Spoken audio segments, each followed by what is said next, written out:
4. Consider the following statements. 1. One of the directive principles of state policy, DPSPs, provides that the state shall make provision for securing just and genuine conditions of work and for maternity relief. 2. Women's right to privacy, dignity, and bodily integrity are covered under Article 21 of the Constitution. 3. The University Grants Commission regulations provide maternity or child care leave for women candidates enrolled in MPhil or PhD course. How many of the above statements are correct? A. Only 1. B. Only 2. C. All 3. D. None. Solution. C. Article 42 of the Constitution, forming part of the directive principles of state policy, DPSPs, provides that the state shall make provision for securing just and genuine conditions of work and for maternity relief. In the 2009 case of Suchita Srivastava v. Chandigarh ADMN, the top court held that three predictive choices are inherent to a woman's right to privacy, dignity, and bodily integrity, which are covered under Article 21 of the Constitution. In 2021, the UGC issued a circular which inserted provisions in the UGC regulations 2016 for providing women students with maternity or child care leave once in the entire duration of the MPhil or PhD course for up to 240 days. Source. 5. The protection of language, script and culture of minorities is provided under which of the following rights? A. Right to freedom. B. Right to freedom of religion. C. Right against exploitation. D. Cultural and educational rights. Solution. D. Cultural and educational rights, Articles 29 to 30. 46. A protection of language, script and culture of minorities, Article 29. 6. Consider the following statements regarding none of the above. Note: provision in EVNs in India. 1. It was introduced according to the directions of Election Commission of India. 2. MOTA option enabled the electors to exercise their right to reject without violation of the secrecy of their decision. 3. The right to say none of the above constituted a basic right of the voters. How many of the above statements are correct? A. Only 1. B. Only 2. C. All 3. D. None. Solution. B. Statement 1 is incorrect. In 2013, the Supreme Court, in a landmark verdict, introduced none of the above or noted to allow voters to cast a negative vote to reject all candidates as unworthy. The court held that the right to vote as well as the right to say none of the above constituted a basic right of the voters and said the option would foster unity and vibrancy in elections. The main objective of the noter option is to enable electors who do not wish to vote for any of the candidates to exercise their right to reject without violation of the secrecy of their decision. The voter must be eligible to register a vote of rejection if they feel that the contesting candidates do not deserve to be voted for. The right to vote granted to all citizens must allow the vote of disapproval. This symbol appears in the last panel on all electronic voting machines (EVNs). 7. Consider the following statements. 1. Access to justice for the weaker sections of the society is a constitutional mandate to ensure fair treatment under Indian legal system. 2. Equal justice and free legal aid is one of the directive principles of state policy (DPSP) under the Indian Constitution. 3. Legal Services Authorities Act 1987 was enacted by Parliament to organize local adalats outside the formal adjudicatory system to address the problems of crowded cases. How many of the above statements are correct? A. Only 1. B. Only 2. C. All 3. D. None. Solution. C. Access to justice for the poor is a constitutional mandate to ensure fair treatment under our legal system. Hence, local adalats, literally people's court, were established to make justice accessible and affordable to all. It was a forum to address the problems of crowded case dockets outside the formal adjudicatory system. The Constitution 42nd Amendment Act 1976 inserted Article 39A to ensure equal justice and free legal aid. To this end, the Legal Services Authorities Act 1987 was enacted by Parliament and it came into force in 1995 to provide free and competent legal services to weaker sections of the society and to organize local adalats to secure that the operation of the legal system promotes justice on the basis of equal opportunity. 8. Consider the following statements. 47.1. Gram Sabha is a channel to include the less privileged section of society and ensure their participation in the village level governance. 2. Construction and maintenance of roads within the village is the responsibility of the Gram Panchayat. GP. 3. Gram Panchayats does not have the power to generate their own source of revenue and depends on the grants provided by the state government as per the recommendations of the Finance Commission. How many of the above statements are correct? A. Only 1. B. Only 2. C. All 3. D. None. Solution. B. Statement 3 is incorrect. Since all eligible voters of the village can participate in the Gram Sabha, it is a channel to include the less privileged section of society and ensure their participation in the village level governance wherein they can advocate their developmental aspirations. While connectivity of one village with another is beyond the jurisdiction of a GP, construction and maintenance of roads within the village is the responsibility of the GP. Most of the GPs are found reluctant to raise own source of revenue (OSR) in the selected sample. However, some of the GPs are able to generate OSR in the form of tax or non-tax revenue by renting shops, house tax and clean water fee. 9. Consider the following statements regarding the political clearance required by chief ministers and state ministers to travel abroad. 1. All chief ministers and ministers of states and union territories are required to obtain political clearance from the centre before they can travel abroad. 2. The decision on political clearance is also taken based on India's relations with the host country. 3. Till now there are no instances of denial of political clearance. How many of the above statements are correct? A. Only 1. B. Only 2. C. All 3. D. None. Solution. B. Statement 3 is incorrect. All chief ministers and ministers of states and union territories are required to obtain political clearance from the centre before they can travel abroad. The Cabinet Secretariat and the Ministry of External Affairs should be kept informed of the proposed foreign visit, either official or private, of chief ministers and ministers of state governments, union territories. However, prior political clearance and FCRA, Foreign Contribution Regulation Act clearance are mandatory. A copy of the application must be sent to the Secretary, Department of Economic Affairs, D. So what exactly is political clearance? This comes from the Ministry of External Affairs, MA, and is required not just for public servants but for any government servant who is seeking to go abroad. Without this clearance, no public servant can travel overseas. 48. The decision on political clearance is taken based on several factors, including the nature of the event, level of participation from other countries, nature of the invitation, and India's relations with the host country. Applications are processed and cleared after coordination among various divisions of the ministry. Denials are not unheard of. Are any additional clearances required as well? Union ministers need clearance from the Prime Minister's office in addition to the political clearance from the MA for both official and personal trips. Members of Lok Sabha and Rajya Sabha need clearance from the Speaker and Chairperson, Vice President of India, respectively, but only if the trip was official. However, many MPs keep the Lok Sabha, Rajya Sabha Secretariat in the loop even for a private trip. For government employees, all foreign trips, official or personal, need approval. For officers up to the rank of Joint Secretary, clearance is given by the minister concerned after the MEA's political clearance. For officers above that rank, the proposal is approved by a screening committee of secretaries. Rules for clearance vary according to the duration of the visit, the country being visited, and the number of members in the delegation. If the visiting Indian official is hosted by organizations other than those of the United Nations, FCRA clearance is needed from the Home Ministry. Do these rules apply to judges as well? Yes. For official visits, a judge of the Supreme Court or a state high court has to send the proposal to the Department of Justice in the Union Ministry of Law and Justice after obtaining clearance from the Chief Justice of India. The judge issues approval after taking political clearance from the MA in some cases where FCRA is involved from the Home Ministry. Source. 10. Consider the following statements. 1. Members of Parliament, MPs, sitting in the opposition can introduce private member bills in the House. 2. All union territories have representation in the Rajya Sabha. 3. Elected members of the Legislative Assembly of a state take part in electing the members of Rajya Sabha from that state. Which of the above statements are correct? A. 1, 2. B. 1 only. C. 1, 3. D. 1, 2, 3. Solution. C. The private member bill is a bill introduced by a member of Parliament, MP, who is not a minister. MPs sitting in the opposition mostly bring private member bills in the House. The union territories of Puducherry, Jammu and Kashmir and Delhi have representation in the Rajya Sabha, while other UTs are unrepresented. In these three UTs, elected members of the Legislative Assembly form the electoral college for electing the MP for Rajya Sabha from their places. 11. Consider the following statements. 1. The practice of sealed cover that can be perused by the judge can be accepted only by the Supreme Court and not by the lower courts for seeking information from government agencies. 49. 2. The information is asked in a sealed cover when disclosure of information linked to an ongoing investigation could impede the investigation, and the disclosure of personal or confidential information could violate an individual's privacy and result in breach of trust. Which of the above statements are incorrect? A. 1 only. B. 2 only. C. Both 1 and 2. D. Neither 1 nor 2. Solution. A. What does the expression sealed cover jurisprudence mean? It is the practice followed by the Supreme Court and sometimes lower courts as well of seeking and accepting information from government agencies in sealed envelopes that can only be perused by the judges. In broadly two circumstances, when information is connected to an ongoing investigation and when it involves personal or confidential information, the logic is that disclosure of information linked to an ongoing investigation could impede the investigation, and the disclosure of personal or confidential information could violate an individual's privacy and result in breach of trust. 12. Consider the following statements. 1. Special Marriage Act 1954 provides a civil marriage for couples who cannot marry under their personal law. 2. The Supreme Court in K.S. Puttathwamy verdict decriminalized homosexuality. 3. Many countries have decriminalized homosexuality, but no country has legalized same-sex marriage. How many of the above statements are correct? A. Only 1. B. Only 2. C. All 3. D. None. Solution. A. Only statement 1 is correct. The Special Marriage Act 1954 provides a civil marriage for couples who cannot marry under their personal law. Same-sex marriage, which has been legalized in 30 odd countries, including the US. The K.S. Puttathwamy verdict 2017, which upheld the right to privacy and of Singh Johar 2018 that decriminalized homosexuality. 13. The right to change one's name or surname as a part of 1. Right to life. 2. Right to freedom of speech and expression.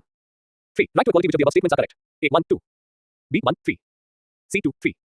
D. 1, 2, 3. Solution. D. 50. The right to change one's name or surname is a part of the right to life under Article 21. The High Courts of Allahabad and Delhi recently said.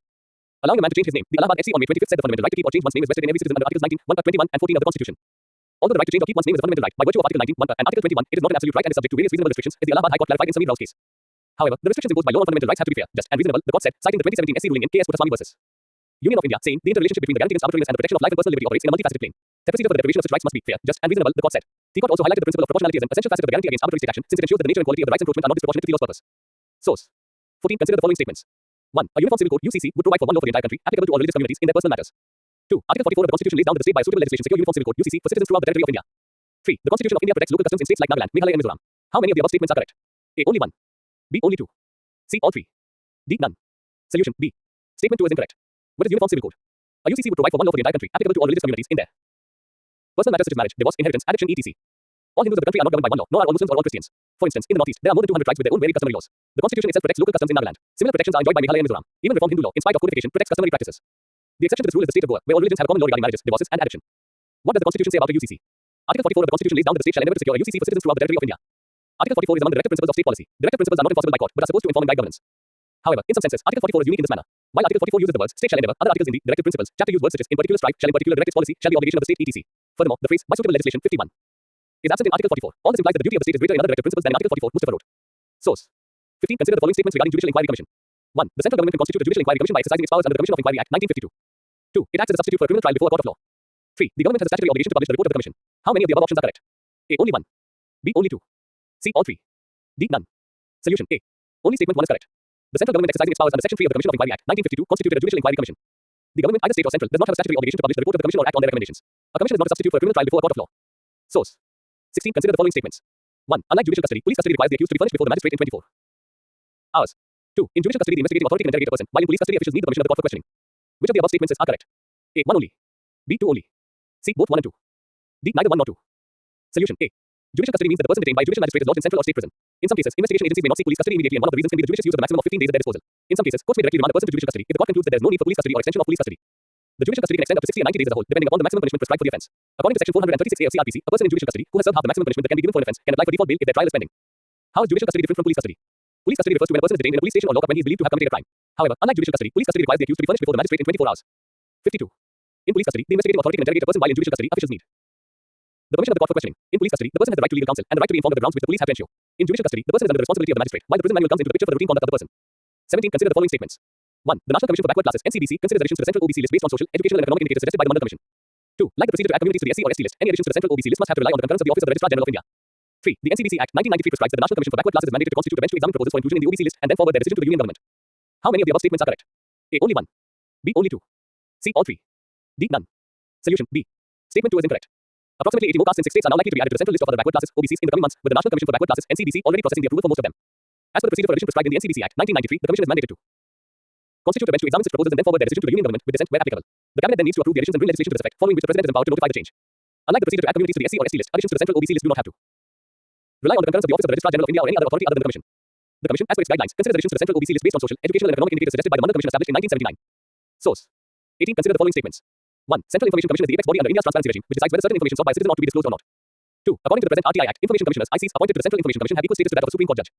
3. When citizens file applications under the Right to Information Act and if they are dissatisfied with the response, the final appeal lies with the district courts. How many of the above statements are correct? A. Only 1. B. Only 2. C. All 3. D. None. 53. Solution. A. Only statement 1 is correct. The most vital mandate of the Central Information Commission, the apex body under India's transparency regime, is to decide whether certain information sought by a citizen ought to be disclosed or not. Its primary duty is to decide the disclosure or the non-disclosure of information. Citizens can file applications under the Right to Information Act with any public body and are guaranteed a reply from the Public Information Officer of that public body within 30 days. In case of a no reply or dissatisfaction with the response, the citizen can file an appeal at the departmental level and then a second and final appeal with the Information Commission. Each state has its own State Information Commission to deal with second appeals concerning state bodies. At the center, it is the Central Information Commission (CIC). Until the 2019 amendment to the RTI Act, Information Commissioners (ICs) appointed to the CIC were equal in status to the chief election commissioner and that of a Supreme Court judge. They had a 5-year fixed term and terms of service. After the amendments of 2019, the Centre gave itself powers to change and decide these terms whenever it wished, thereby striking at the independence of the Commission and those who man it. 8. History, art and culture. 1. It is popularly believed that the circular shape of the Chausa Yogini temple provided inspiration for the old Parliament building of India. The Chausa Yogini temple is located in A. Andhra Pradesh. B. Madhya Pradesh. C. Uttar Pradesh. D. Orissa. Solution B. The Parliament building's construction took 6 years, from 1921 to 1927, and it was originally called the Council House and housed the Imperial Legislative Council, the legislature of British India. It is popularly believed that the circular shape of the Chausa Yogini temple at Mitavi village in Madhya Pradesh is provided inspiration for the Council House design. Source. 2. Consider the following statements regarding Balyatra. 1. Balyatra is one of India's largest open air fairs. 2. The festival is held annually in Andhra Pradesh. 3. The festival commemorates the old maritime and cultural links between the ancient Kalinga and Bali and other South and Southeast Asian regions. How many of the above statements are correct? A. Only 1. B. Only 2. C. All 3. D. None. Solution B. 54. Statement 2 is incorrect. Balyatra, literally, voyage to Bali, is one of the country's largest open air fairs, which is organized every year to commemorate the 2,000-year-old maritime and cultural links between ancient Kalinga, today's Orissa, and Bali and other South and Southeast Asian regions like Java, Sumatra, Borneo, Burma, Myanmar, and Ceylon, Sri Lanka. The origins of the festival, which begins on Kartik Purnima, full moon night in the month of Kartik, can be traced back more than 1,000 years. The Bay of Bengal region had several ports, and so the vast traders traditionally began their voyage across the sea on this auspicious day, when the winds were favorable for the boats, known as boita, to sail. According to historians, popular items of trade between Kalinga and Southeast Asia included pepper, cinnamon, cardamom, silk, camphor, gold, and jewelry. 9. States. 1. Which of the following is the first state to declare the right to internet as a basic right by ensuring high-speed broadband internet access to all houses? A. Tamil Nadu. B. Uttar Pradesh. C. Kerala. D. Gujarat. Solution C. The Kerala government officially launched the Kerala Fiber Optical Network (KFON). Through KFON, Kerala, which was the first state to declare the right to internet as a basic right, aims to reduce the digital divide by ensuring high-speed broadband internet access to all houses and government offices. It is also intended to give a fillip to e-governance and accelerate Kerala's journey towards being a knowledge-based economy. Source. 10. Agriculture. 1. Consider the following statements. 1. Weeds are undesirable plants that compete with crops for nutrients, water, and sunlight. 2. Glyphosate is non-selective herbicide, killing most plants coming into contact with it. 3. The Ministry of Agriculture and Farmers Welfare has banned the use of glyphosate in India owing to the health hazards and risks to human beings and animals. How many of the above statements are correct? A. Only 1. B. Only 2. C. All 3. D. None. Solution B. 55. Statement 3 is incorrect. The Union Agriculture Ministry has restricted the use of glyphosate, a widely used herbicide. What is glyphosate? It is a herbicide used to kill weeds, undesirable plants that compete with crops for nutrients, water, and sunlight. Since weeds basically grow at the expense of crops, farmers remove them manually or spray herbicides. Glyphosate is a broad-spectrum herbicide that can control a wide range of weeds, whether broadleaf or grassy. In general, though, the scope for glyphosate use is limited for the very reason that it is non-selective. Designed to kill all plants coming into contact with it, the chemical cannot ordinarily distinguish between crop and weed. Hence, it can be used in tea or rubber plantations, but not in fields where the crops and weeds are at almost the same level. The Ministry of Agriculture and Farmers Welfare issued a notification stating that the use of glyphosate involves health hazards and risks to human beings and animals. It has, however, not banned and only restricted its use. The spraying of glyphosate and its derivatives shall henceforth only be permitted through pest control operators. 2. Consider the following statements. 1. Agriculture has been included in the state list in the 7th schedule of the Constitution of India. 2. Education including agricultural education and research has been included in the concurrent list in the 7th schedule of the Constitution of India. 3. Department of Agricultural Research and Education (DER) was set up in the Ministry of Agriculture to facilitate agricultural research and education and attend to matters related to Indian Council of Agricultural Research (ICAR). How many of the above statements are correct? A. Only 1. B. Only 2.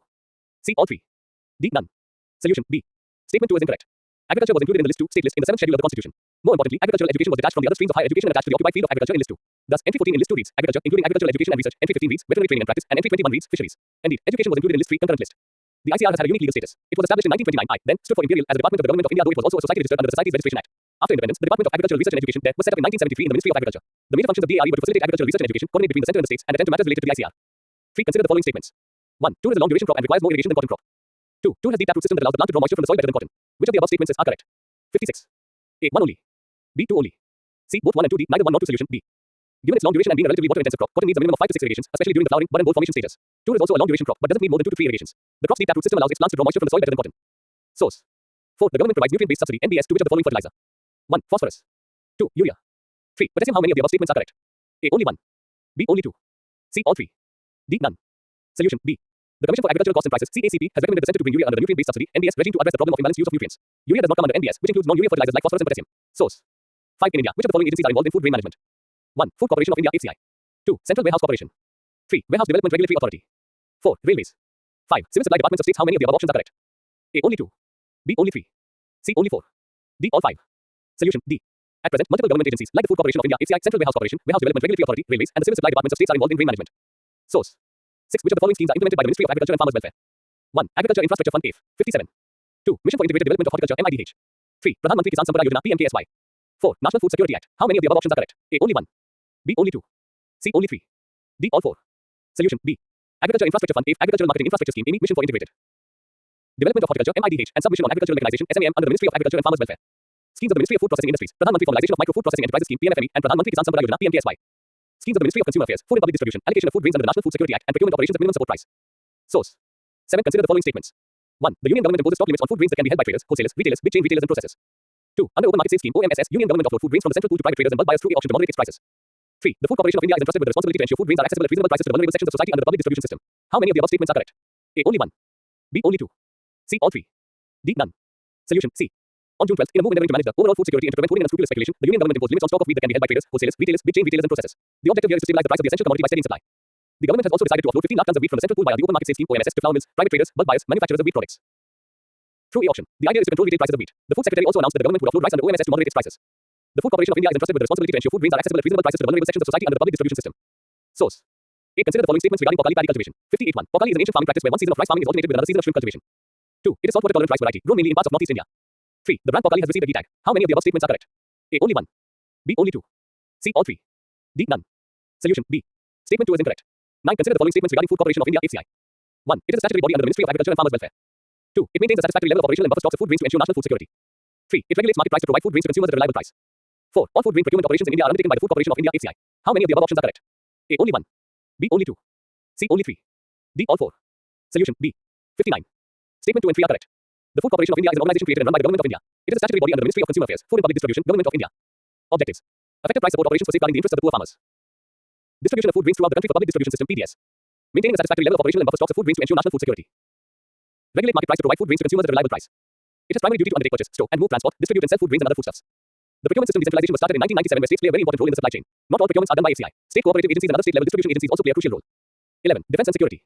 1. Which of the following is the longest serving paramilitary force in India? A. Central Reserve Police Force (CRPF). B. Border Security Force (BSF). C. Indo-Tibetan Border Police (ITBP). D. Assam Rifles. Solution D. The Assam Rifles is nicknamed Sentinels of the Northeast and Friends of the Hill People. It is the oldest paramilitary force in India, originally raised in 1835 as special levy, a militia to protect tea gardens in the fertile plains of Assam against unruly tribes. Source. 2. Consider the following statements regarding National Investigation Agency (NIA). 1. The NIA is a non-statutory body whose mandate is to investigate all the offences affecting the sovereignty, security and integrity of India. 2. It does not investigate offences under statutory laws that have been enacted primarily in relation to international treaties. 3. NIA operations extend to whole of India and Indian citizens outside the country. How many of the above statements are correct? A. Only 1. B. Only 2. C. All 3. D. None. Solution A. Only statement 3 is correct. What is the NIA? 60. It is a central agency mandated to investigate all the offences affecting the sovereignty, security and integrity of India, friendly relations with foreign states, and the offences under the statutory laws enacted to implement. International treaties, agreements, conventions and resolutions of the United Nations, its agencies and other international organizations. These include terror acts and their possible links with crimes like smuggling of arms, drugs and fake Indian currency and infiltration from across the borders. The agency has the power to search, seize, arrest and prosecute those involved in such offences. NIA came into being in the wake of the 26/11 Mumbai terror attack. The agency came into existence with the enactment of the National Investigation Agency Act 2008 and started its functioning in 2009. How wide is NIA's jurisdiction? The law under which the agency operates extends to the whole of India and also applies to Indian citizens. Outside the country, persons in the service of the government wherever they are posted, persons on ships and aircraft registered in India wherever they may be, persons who commit a scheduled offence beyond India against the Indian citizen or affecting the interests of India. 3. Consider the following statements. 1. The Unlawful Activities Prevention Act (UAPA) 1967 cover all elements of the offence envisaged under Section 124 AIPC. 2. Unlawful activity defined under Unlawful Activities Prevention Act (UAPA) 1967 includes only those actions taken by an individual or association which causes disaffection against government established by law in India. Which of the above statements are correct? A. Only 1. B. Only 2. C. Both 1 and 2. D. Neither 1 nor 2. Solution D. The Law Commission of India in its 279th report has recommended retaining Section 124A of the Indian Penal Code (IPC) on sedition. The Commission also felt that the Unlawful Activities Prevention Act (UAPA) 1967 does not cover all elements of the offence envisaged under Section 124 AIPC. Unlawful activity defined under Section 2(1)(o) of the UAPA includes any action taken by such individual or association which causes or is intended to cause disaffection against India. The punishment prescribed is imprisonment for up to 7 years and a fine. The only difference between Section 124 AIPC and the provision of the UAPA is that in place of the words government established by law in India, the word India is used in the UAPA. Source. 4. Consider the following statements. 1. The development of Agni missiles started under the Integrated Guided Missile Development Program. 2. Agni-P is a canisterized missile that can be launched from road and rail platforms, making it easier for it to be deployed and launched at a quicker pace. 3. Agni-5 is a nuclear-capable missile developed by Defense Research and Development Organization (DRDO). How many of the above statements are correct? A. Only 1. B. Only 2. C. All 3. D. None. 61. Solution C. What is the Agni-5 missile? The nuclear-capable missile, which uses a three-stage solid fuel engine, has been developed by India's Defense Research and Development Organization (DRDO). The development of Agni missiles started in early 1980 under the Integrated Guided Missile Development Program spearheaded by scientist and former President Dr. APJ Abdul Kalam, who was also a central figure in India's missile and space programs. Medium to intercontinental versions of Agni missile systems 1 to 5 have varying ranges, starting from 700 km for Agni 1 to 5,000 km and above for AGN I-5. In June 2021, DRDO successfully tested Agni-P, a canisterized missile with a range capability between 1,000 and 2,000 km. This means that the missile can be launched from road and rail platforms, making it easier for it to be deployed and launched at a quicker pace. Agni-6 is also said to be under development, with a range starting at 8,000 km.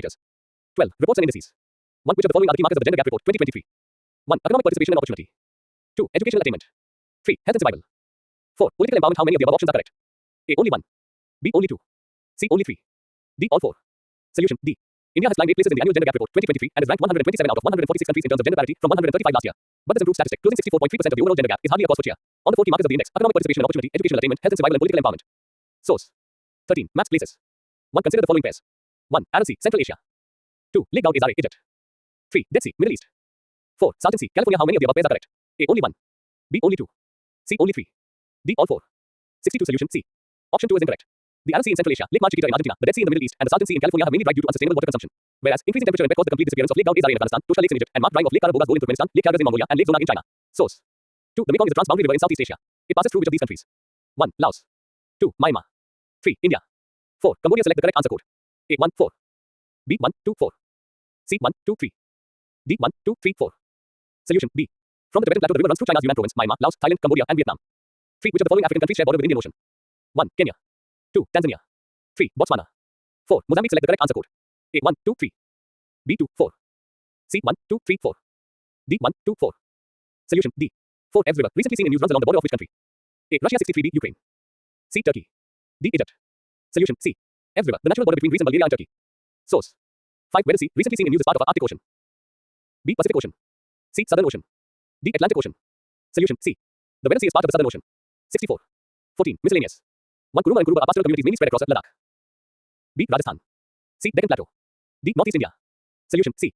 For generations, the rough wool of the sturdy Deccani sheep has been handcrafted by the Kuruma and Kuruba pastoral communities spread across the Deccan Plateau into a tough all-weather shawl called the Gundadi in Telangana. Now, this resilient fabric has been repurposed into all-weather shoes for farmers by Sri Lanai of the National Institute of Design, Ahmedabad. Source. 2. Geographical indication tags are typically given for 1. Agricultural products. 2. Handicrafts. 3. Wines and spirit drinks. 4. Industrial products. 5. Foodstuffs. How many of the above options are correct? A. Only 2. B. Only 3. C. Only 4. D. All 5. Solution D. The World Intellectual Property Organization defines ideas, a sign used on products that have a specific geographical origin and possess qualities or a reputation that are due to that origin. These are typically used for agricultural products, foodstuffs, handicrafts, industrial products, wines and spirit drinks. Darjeeling tea, Kullu shawl, Mysore agarbatti, champagne, France, Swiss watches, etc. are some of its examples. Internationally, GIs are covered as an element of intellectual property rights under the Paris Convention for the protection of industrial property. They are also covered under the trade-related aspects of intellectual property rights TRIPS agreement. 3. Which was the first Indian product to get the GI geographical identification tag? A. Kangra tea. B. Mysore silk. C. Portugal etiquette. D. Darjeeling tea. Solution D. 65. Darjeeling tea, called the champagne of teas, was the first Indian product to get the GI geographical identification tag in 2004 for its distinctive aroma and flavor. 4. The month of June is recognized worldwide as the Pride Month, which is associated with women and children. B. People suffering from dementia. C. LGBTQ+. D. Disabled. Solution C. The month of June, recognized worldwide as the Pride Month, is marked by many events across India to celebrate the LGBTQ+ community. A pride flag essentially represents the pride associated with LGBTQ+ social movements. For centuries, people belonging to the community have had to fight for basic rights in countries across the world. The struggle continues in many countries. Uganda, for instance, recently passed a law criminalizing the LGBTQ+ community. In India too, gay sex was decriminalized as recently as 2018. The pride flag was used by activists, members of the community, and allies as a symbol of resistance and acceptance. Source. 66. Insta Current Affairs Quiz. July 2023. www.insights on India.com. Table of contents. 1. Economy. 2. 2. Ecology and environment. 11. 3. Geography. 19. 4. Government schemes and programs. 24. 5. Science and technology. 28. 6. International relations and organizations. 35. 7. Polity. 44. 8. History, art and culture. 50. 9. Agriculture. 50. 10. Defense and security. 54. 11. Reports and indices. 58. 12. Maps, places. 59. 13. Miscellaneous. 60. 1. 1. Economy. 1. Consider the following statements regarding Extended Fund Facility (EFF). 1. The Extended Fund Facility (EFF) is a lending facility of the International Monetary Fund (IMF). 2. It mainly provides assistance to countries for fulfilling developmental needs. 3. Amounts drawn under an F can be repaid over 5 to 10 years in installments. How many of the above statements are correct? A. Only 1. B. Only 2. C. All 3. D. None. Solution B. Statement 2 is incorrect. The EFF was established to provide assistance to countries experiencing serious payment imbalances because of structural impediments of slow growth and an inherently weak balance of payments position. And the EFF provides support for comprehensive programs including the policies needed to correct structural imbalances over an extended period. Extended arrangements are typically approved for periods of 3 years, but may be approved for periods as long as 4 years to implement deep and sustained structural reforms. Amounts drawn under an EFF are to be repaid over 4.5 minus 10 years in 12 equal semi-annual installments. As with other IMF lending, the size of borrowing under an EFF is guided by a country's financing needs, capacity to repay, and track record with past use of IMF resources. 2. Consider the following statements regarding Foreign Exchange Management Act. 1. Foreign Exchange Management Act came as a successor to the Foreign Exchange Regulation Act, with changing economic conditions in a post-liberalization India. 2. This act makes offences related to foreign exchange as criminal offences. 3. Enforcement Directorate has the power to register a case against an organization under the Foreign Exchange Management Act (FEMA) for alleged foreign exchange violation. How many of the above statements are correct? A. Only 1. B. Only 2. C. All 3. D. None. Solution B. Statement 2 is incorrect.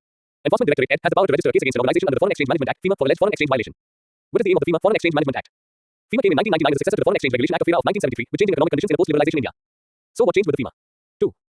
Reflecting the major change in mindset was the decision to make offences or violations under this law a civil offense rather than criminal one, and making transactions that are part of the current account, such as traveling abroad for tourism, education, etc., a matter of right while putting in place restrictions on the capital account. 3. Consider the following statements. 1. A growth recession is a situation where economic growth is slow, but not negative. 2. If an economy's GDP in the first 3 months of the year is lower than what it was in the first quarter of last year and the same thing happens in the second quarter, then the economy is said to have gone into a recession. 3. The potential GDP growth rate is that rate of growth at which an economy can grow without spiking inflation. How many of the above statements are correct? A. Only 1. B. Only 2. C. All 3. D. None. Solution C. In common parlance, a recession implies that the total economic activity in an economy contracts for 2 consecutive quarters. In other words, if an economy's GDP in the first 3 months of the year, first quarter, is lower than what it was in the first quarter of last year and the same thing happens in the second quarter, then the economy is said to have gone into a recession. The potential GDP growth rate is that rate of growth at which an economy can grow without spiking inflation. The US is in a growth recession today. Growth recession is something above zero but below potential source. 4. Consider the following states. 1. The union and state governments can currently levy GST on commodities with 50% as central GST, CGST, and 50% as state GST, SGST. 2. In India, the union government has exclusive power to levy excise duty on petroleum products. 3. In India, the states have exclusive power to levy excise duty and sales tax on liquor. How many of the above statements are correct? A. Only 1. B. Only 2. C. All 3. D. None. Solution C. The union and state governments can currently levy GST on commodities with 50% as central GST, CGST, and 50% as state GST, SGST. There is an integrated GST, IGST on interstate trade, so that 50% of it goes to the final destination state. The GST is a harmonized tax on commodities across the country. Individual states have little power to unilaterally change this tax. Though conceptually, the union government could not do so either. The GST Council gives the union government a veto to trust its preferences on the states. The union government has exclusive power to levy excise duty on petroleum products, and the states have exclusive power to levy excise duty and sales tax on liquor. 5. In recent years, which of the following are the largest lender in the education loan sector in India? A. Cooperative banks. B. Public sector banks. 3. C. Regional rural banks. D. Private banks. Solution B. Low-value education loans up to 7.5 lakh rupees constitute the bulk of the defaults in the education loan portfolio of banks. Data on non-performing assets (NPAs) in education loans of public sector banks (PSBs) obtained through the Right to Information Act show that the default rate is much lower for loans disbursed to students in premier institutes as compared to those in secondary institutes. PSBs are the largest lender in the education loan sector and have a market share of about 91%. RRBs, regional rural banks, and private banks constitute the remaining 9% of the market. 6. Consider the following statements regarding follow-on public offer (FPO). 1. A follow-on public offer (FPO) is the additional issuance of shares to investors by a company listed on a stock exchange. 2. It is made by a company after the initial public offering (IPO). 3. Companies usually announce FPOs to raise equity or reduce debt. How many of the above statements are correct? A. Only 1. B. Only 2. C. All 3. D. None. Solution C. A follow-on public offer (FPO), also known as a secondary offering, is the additional issuance of shares after the initial public offering (IPO). Companies usually announce FPOs to raise equity or reduce debt. The two main types of FPOs are dilutive, meaning new shares are added, and non-dilutive, meaning existing private shares are sold publicly. Follow-on offerings are also known as secondary offerings. 7. Internationalization of rupee would mean 1. Accumulating Indian rupee as a reserve currency all over the world by the central banks. 2. Repaying in rupees for the bonds issued globally. 3. Paying in rupees both for imports and exports. How many of the above statements are correct? A. Only 1. B. Only 2. C. All 3. D. None. Solution. C. Internationalization of rupee means the following. 1. When Indians import, they should be able to pay in rupees. 2. When they export, they should accept payments in rupees. 3. When they issue bonds globally, they should be able to repay in rupee regardless of the fact that they borrowed in foreign currency. 4. All over the world, individuals, companies and central banks should accumulate Indian rupee as a reserve currency because of its global demand. 4. Source. A. Currently, the US dollar is said to enjoy an exorbitant privilege, which refers to the innumerable benefits that accrue to the US on account of all other countries of the world using the US dollar as their currency in most of their international transactions. The dollar's position is currently supported by which of the following factors? 1. Size of the US economy. 2. Reach of its trade and financial networks. 3. Depth and liquidity of US financial markets. 4. History of macroeconomic stability. 5. Currency convertibility. How many of the above statements are correct? A. Only 2. B. Only 3. C. Only 4. D. All 5. Solution. D. Currently, the US dollar is said to enjoy an exorbitant privilege, which refers to the innumerable benefits that accrue to the US on account of all other countries of the world using the US dollar as their currency in most of their international transactions among global currencies. The dollar's position is supported by a range of factors, including the size of the US economy, the reach of its trade and financial networks, the depth and liquidity of US financial markets, and a history of macroeconomic stability and currency convertibility. Dollar dominance has also benefited from the lack of viable alternatives. Source. 9. Consider the following statements. 1. Generally tightening of monetary policy by the US Federal Reserve leads to foreign portfolio investments, FPI, sell-off in the Indian stock market. 2. Lower value of Indian rupee against the dollar keeps import bills lower for India. 3. Lower value of Indian rupee against the dollar is beneficial for travelers and students studying abroad. How many of the above options are correct? A. Only 1. B. Only 2. C. All 3. D. None. Solution. A. Only statement 1 is correct. Generally tightening of monetary policy by the US Federal Reserve leads to foreign portfolio investments, FPI, sell-off in the Indian stock market. Analysts said a lower rupee against the dollar keeps import bills higher. Higher inflation is detrimental to the overall market. If the rupee does not strengthen, FPI outflows will continue, which is another negative. A strong dollar is good for export-oriented companies, but bad for import-oriented industries such as oil, gas, and chemicals. With the dip in the rupee, oil imports and other imported components will get costlier, which will further lead to higher inflation. Travelers and students studying abroad will have to shell out more rupees to buy dollars from banks. 10. Internationalizing the rupee may provide which of the following benefits to India? 1. Limited exchange rate risk. 2. Lower cost of capital due to better access to international financial markets. 5. 3. High single age benefits. 4. Reduced requirement of foreign exchange reserves. How many of the above statements are correct? A. Only 1. B. Only 2. C. Only 3. D. All 4. Solution. D.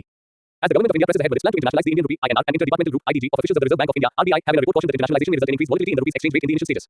However, the IDG held that the overall benefits of internationalization in terms of limited exchange rate risk, lower cost of capital due to better access to international financial markets, high single age benefits, and reduced requirement of foreign exchange reserves far outweigh the concerns. Source. 11. Consider the following statements.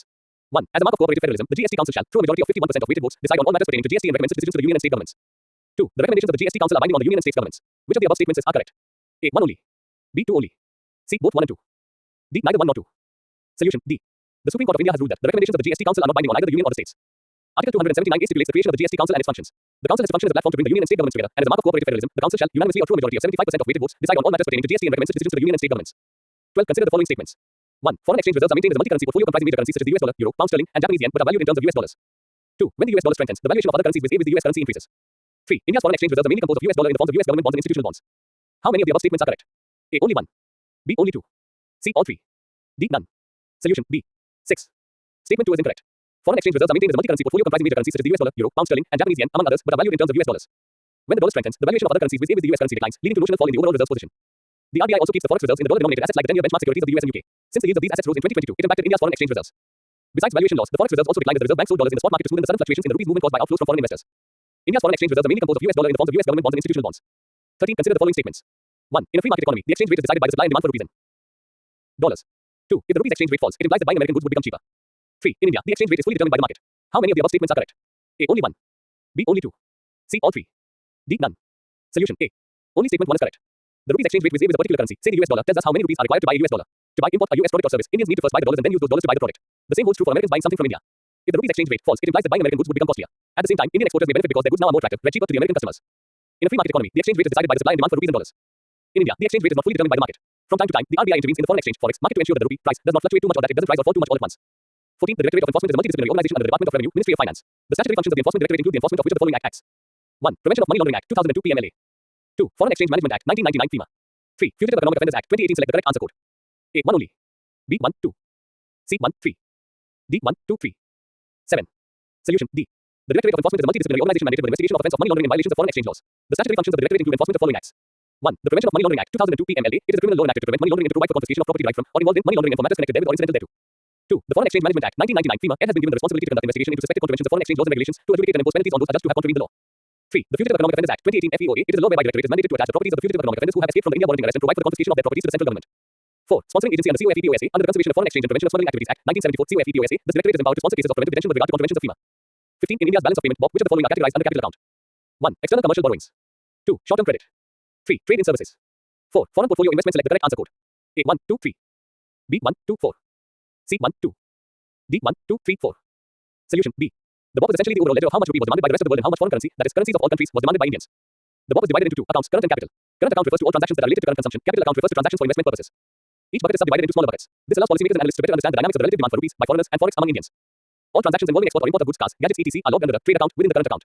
But people also trade in invisibles. Essentially, this refers to export and import of services, such as an Indian company selling software to an American firm, or a European bank providing financial services to some Indians, or simply Indians working abroad sending back money to their families in India.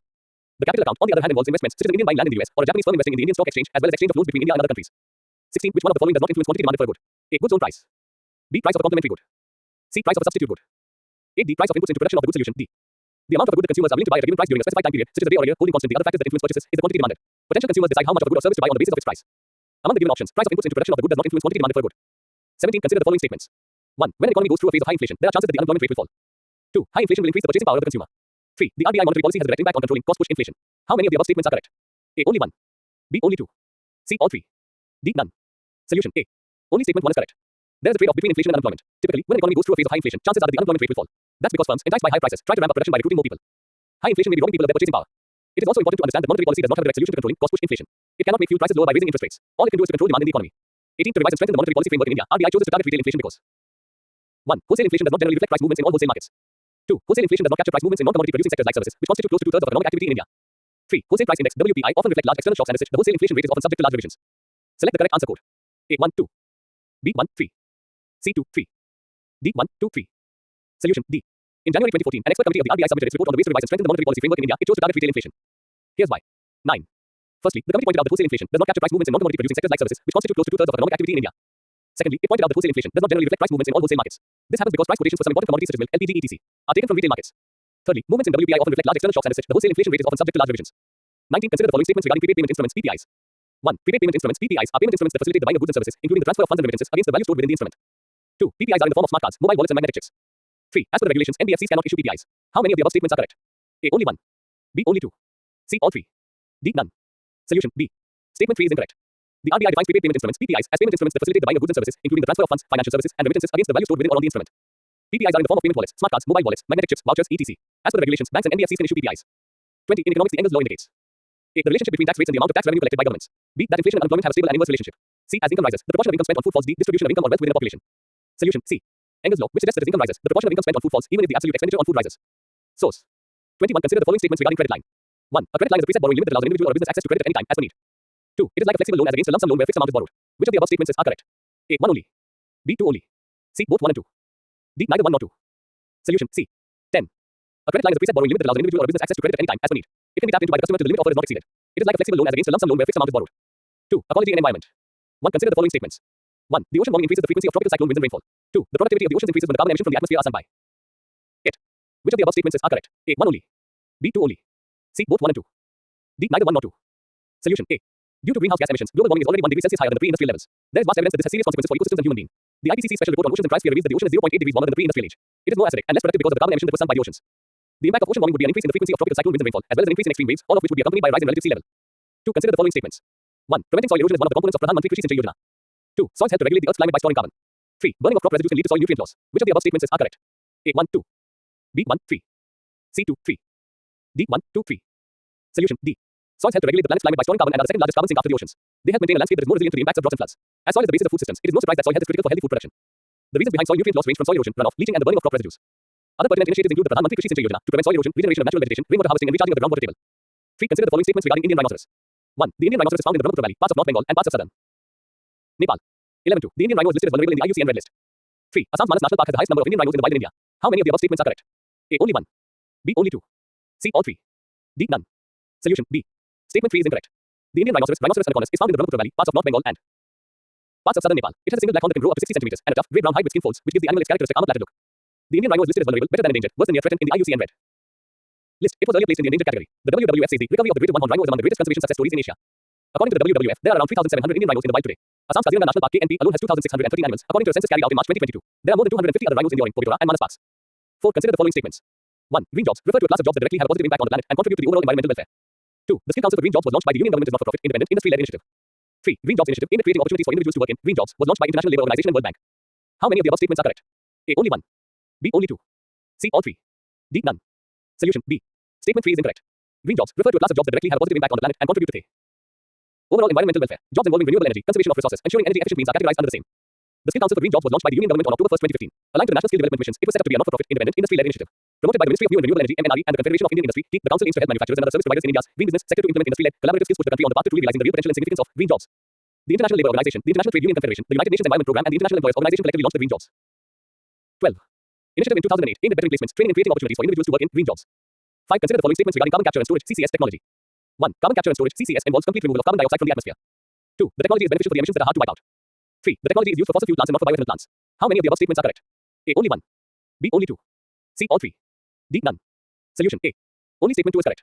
Carbon capture and storage (CCS) is a way to catch carbon and trap it beneath the earth. It is different to carbon dioxide removal (CDR), where carbon is sucked out of the atmosphere, although some of the technologies overlap. The key difference is that CDR brings down the level of carbon dioxide in the atmosphere, cooling the planet, while CCS in fossil fuel plants and factories prevents the gas from getting out in the first place. In its latest review of scientific research, the Intergovernmental Panel on Climate Change (IPCC) found both options will be needed for emissions that are hard to wipe out. Some bioethanol plants, where the gas stream is pure, already report capturing more than 95% of the carbon emissions. Source: 6. Consider the following statements regarding National Green Hydrogen (NGH) mission. 1. National Green Hydrogen (NGH) mission aims to facilitate the production of hydrogen from renewable energy. 2. NGH mission aims to create an enabling environment for the Indian industry to develop the infrastructure to produce and transport green hydrogen from certain nerve centers to production hubs where they can be used in various industrial applications. 3. The NGH mission has committed to finance the manufacturing of electrolyzers, which use electricity to split water into hydrogen and oxygen. Which of the above statements are correct? A. 1, 2. B. 1, 3. C. 2, 3. D. 1, 2, 3. Solution: D. The Union Cabinet has cleared a 17,490 rupees crore National Green Hydrogen (NGH) mission that aims to facilitate the production of hydrogen from renewable energy. Hydrogen is an essential industrial fuel that has a range of uses from producing ammonia, making steel and cement, to powering fuel cells that can run buses and cars. However, the cheapest way to manufacture this is to rely on fossil fuels such as coal and natural gas, and thus produces carbon emissions. The concerns over global warming and the gradual but steady embrace of alternative fuels have stoked the world's interest in producing hydrogen from renewable energy sources such as solar and wind energy. The NGH mission aims to create an enabling environment for the Indian industry to develop the infrastructure to produce and transport green hydrogen from certain nerve centers to production hubs where they can be 13. Used in various industrial applications. The NGH mission has committed to finance, the details are not yet available, the manufacturing of electrolyzers, which use electricity to split water into hydrogen and oxygen. Green hydrogen, because of the entailed expenses, currently accounts for less than 1% of global hydrogen production, and India's aim is to become a global industrial hub and exporter of such hydrogen. 7. Consider the following statements regarding peatlands. 1. Peatland is a type of wetland that forms over thousands of years from the remains of dead plants. 2. They store very little carbon compared to other ecosystems. 3. Globally, peatlands take up less than 1% of the Earth's land area. How many of the above statements are correct? A. Only 1. B. Only 2. C. All 3. D. None. Solution: A. Only statement 1 is correct. Peatland, which is a type of wetland, forms over thousands of years from the remains of dead plants, storing more carbon than any other ecosystem. Globally, peatlands take up some 3% of the planet's land area, and yet they absorb nearly twice as much carbon dioxide as all the Earth's forests combined. But when damp peatlands are drained and used for other purposes, like agriculture or fertilizer, they go from being a CO2 sink to yet another potent source of greenhouse gas. Source: 8. Which one of the following statements best describes the term social cost of carbon? A. Burning of fossil fuels for a country to provide goods and services to its citizens. B. Contribution of an individual person to the carbon footprint on the planet Earth. C. Long-term damage done by a ton of CO2 emissions in a given year. D. Efforts put in by a climate refugee to adapt to live in a new place. Solution: C. The social cost of carbon (SCC) is the marginal cost of the impacts caused by emitting 1 extra ton of greenhouse gas, carbon dioxide equivalent, at any point in time. 9. Consider the following statements. 1. Seamounts are underwater planes on the seafloor. 2. Polymetallic nodules largely contains molybdenum, lithium, and titanium. 3. Hydrothermal vents are home to unique ecosystems containing chemosynthetic bacteria, crustaceans, and mollusks. How many of the above statements are correct? A. Only 1. B. Only 2. C. All 3. D. None. Solution: A. Only statement 3 is correct. 14. What are the proposed methods to conduct deep sea mining? According to the Deep Sea Conservation Coalition (DSSC), an initiative formed in 2004 to safeguard deep sea ecosystems, the seabed can be mined in 3 ways. Extracting metals from polymetallic nodules on abyssal plains. Abyssal plains are underwater plains on the seafloor. Polymetallic nodules contain a variety of metals including manganese, iron, copper, nickel, cobalt, lead and zinc, and small concentrations of molybdenum, lithium, titanium, and niobium, among others. Stripping cobalt crusts from seamounts. Scientists believe that underwater mountains formed through volcanic activity are potentially rich in cobalt. Cobalt crusts accumulate at depths of between 400 and 7,000 meters. Seamounts are also rich sources of iron, manganese, nickel, copper, and various rare metals, including rare earth elements. Extracting polymetallic sulfides from hydrothermal vents. These are also called seafloor massive sulfides and are rich in copper, iron, zinc, silver, and gold. Active hydrothermal vents are also homes to unique ecosystems containing chemosynthetic bacteria, giant tube worms, crustaceans, mollusks, and other species, many believed to be endemic to the vents. Source: 10. Consider the following statements. 1. The Convention on Biological Diversity (CBD) concentrates on the sustainable use of natural resources and equitable sharing of benefits from the use of these resources. 2. The Convention on Biological Diversity (CBD) gave rise to the Cartesian Protocol and the Nagoya Protocol. 3. The Nagoya Protocol primarily seeks to protect biodiversity from genetically modified organisms by ensuring their safe handling, transport, and use. 4. The Cartesian Protocol on Access and Benefit Sharing primarily deals with the commercial utilization of biological and genetic resources. How many of the above statements are correct? A. Only 1. B. Only 2. C. Only 3. D. All 4. Solution: B. Statement 1 and 2 are correct. The CBD is not just about the conservation and restoration of ecosystems. It is also about sustainable use of natural resources and equitable sharing of benefits from the use of these resources. For example, if a European pharmaceutical company wants to make use of some medicinal properties of plants grown in Tamil Nadu, the benefits of such use, monetary or otherwise, must be equitably shared among all stakeholders, including the indigenous populations that are custodians of that specific biological resource. Cartagena and Nagoya. The CBD has given rise to 2 supplementary agreements: the Cartagena Protocol of 2003 and the Nagoya Protocol of 2014. Both agreements take their names from the places where they were negotiated. The Cartagena Protocol on biosafety seeks to protect biodiversity from genetically modified organisms by ensuring their safe handling, transport, and use. Genetically modified crops, for example, can interfere with natural ecosystems in ways that might not yet be fully understood. That is the reason why GM crops are cultivated on segregated farms. The Nagoya Protocol on Access and Benefit Sharing deals with the commercial utilization of biological and genetic resources, for example, by pharma companies. It asks the host countries to provide access to its genetic resources in a legal, fair, and non-arbitrary manner, and, as mentioned above, offers them a fair and equitable share of benefits arising out of the utilization of those resources. 15. 11. Consider the following statements. 1. The SUTET scheme aims to convert cattle dung and other organic waste into compost, biogas, and biofuels to promote sustainable agriculture and reduce pollution. 2. India has made it mandatory for coal-burning thermal power plants to use a 5% blend of biomass pellets along with coal. 3. 2G bioethanol technology produces bioethanol from waste feedstocks to crop residues and municipal solid waste. How many of the above statements are correct? A. Only 1. B. Only 2. C. All 3. D. None. Solution: B. Statement 1 is incorrect. 2G bioethanol technology produces bioethanol from waste feedstocks to crop residues and municipal solid waste that would otherwise have no value. Additionally, India has also made it mandatory for coal-burning thermal power plants to use a 5% blend of biomass pellets along with coal.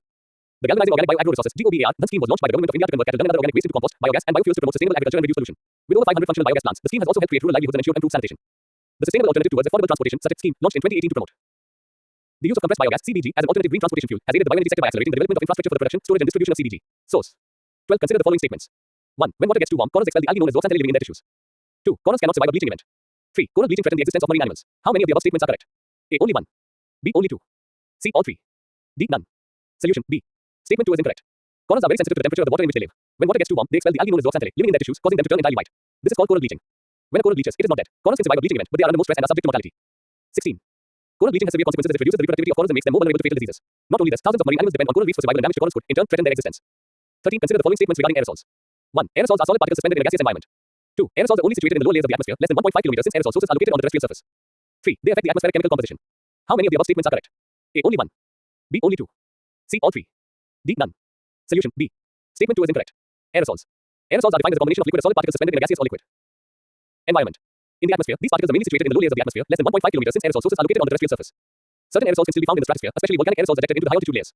The origin of atmospheric aerosols is either natural or the result of anthropogenic activities. Effects of aerosols. They affect the atmospheric chemical composition. They can reduce visibility. They have important impacts on air quality and human health, e.g., aerosols can cause damage to heart and lungs. They serve as nuclei for cloud droplets or ice crystals in ice clouds. 14. Consider the following statements. 1. Molasses contains sucrose, glucose, and fructose. 2. Ethanol yields from grains are higher than from molasses due to high starch content in molasses compared to grains. 3. India's ethanol program is reliant on a single crop. How many of the above statements are correct? A. Only 1. B. Only 2. C. All 3. D. None. Solution A.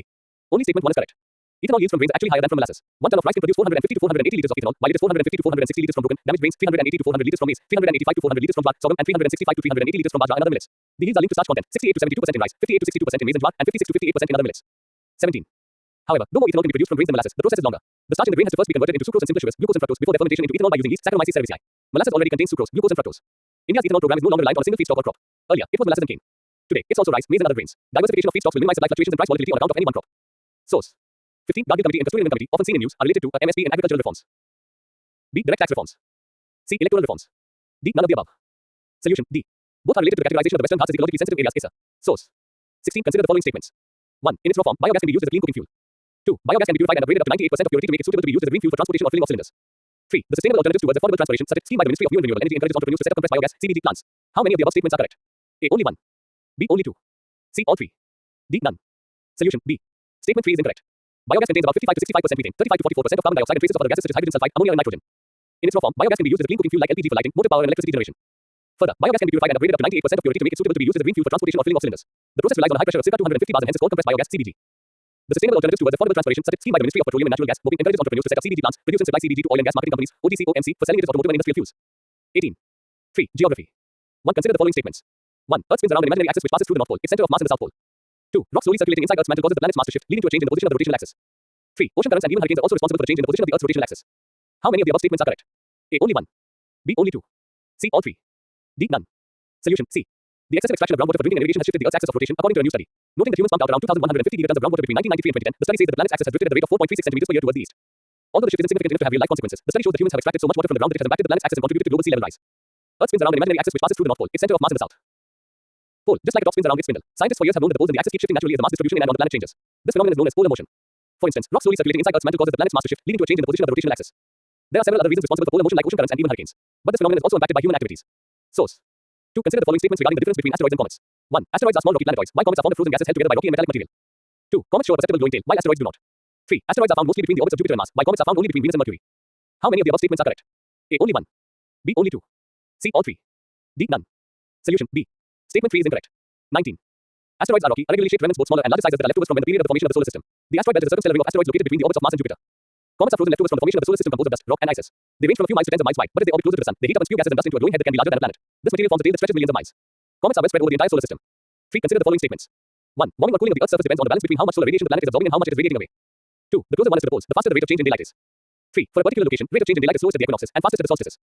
4. Generally, land masses in the southern hemisphere tend to have fewer very extreme temperatures than land in the northern hemisphere. How many of the above statements are correct? A. Only 1. B. Only 2. C. Only 3. D. All 4.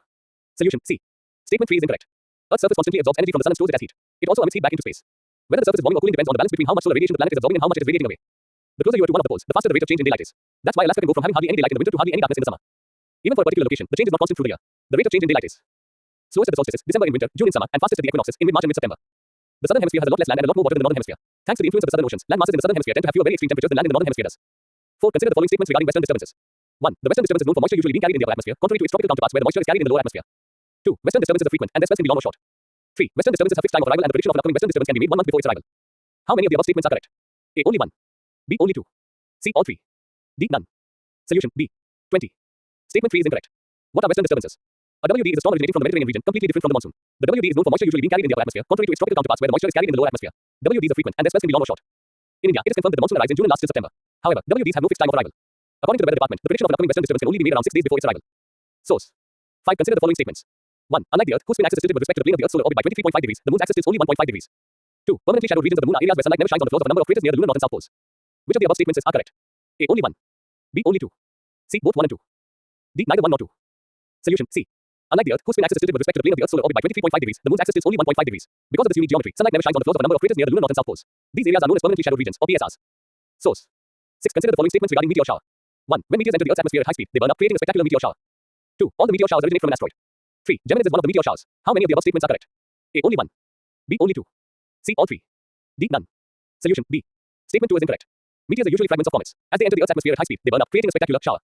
According to NASA, meteors come from leftover comet particles and bits from asteroids. When these objects come around the sun, they leave a dusty trail behind them. Every year Earth passes through these debris trails, 21, which allows the bits to collide with our atmosphere where they disintegrate to create fiery and colorful streaks in the sky. NASA describes the Geminids as one of the best and most reliable annual meteor showers. The Geminids are unique because, unlike most meteor showers, they originate not from a comet but from an asteroid, the 3200 Phaethon. As the 3200 Phaethon moves close to the sun while orbiting it, the rocks on its surface heat up and break off. When the Earth passes through the trail of this debris, the Geminids are caused. And why are they called Geminids? That comes from the constellation Gemini, from whose location in the sky the meteor shower appears to originate. 7. Consider the following statements regarding solar conjunction. 1. Solar conjunction generally occurs when a planet or other solar system object is on the opposite side of the sun from the Earth. 2. Solar conjunction is a rare event which occurs once in about 100 years. 3. Communication with any spacecraft in solar conjunction will be severely limited due to the sun's interference on radio transmissions from the spacecraft. How many of the above statements are correct? A. Only 1. B. Only 2. C. All 3. D. None. Solution. B. Statement 2 is incorrect. Solar conjunction is the period when Earth and Mars, in their eternal march around the sun, are obscured from each other by the fiery orb of the sun itself. Like dancers on either side of a huge bonfire, the two planets are temporarily invisible to each other. It generally occurs for every 2 years.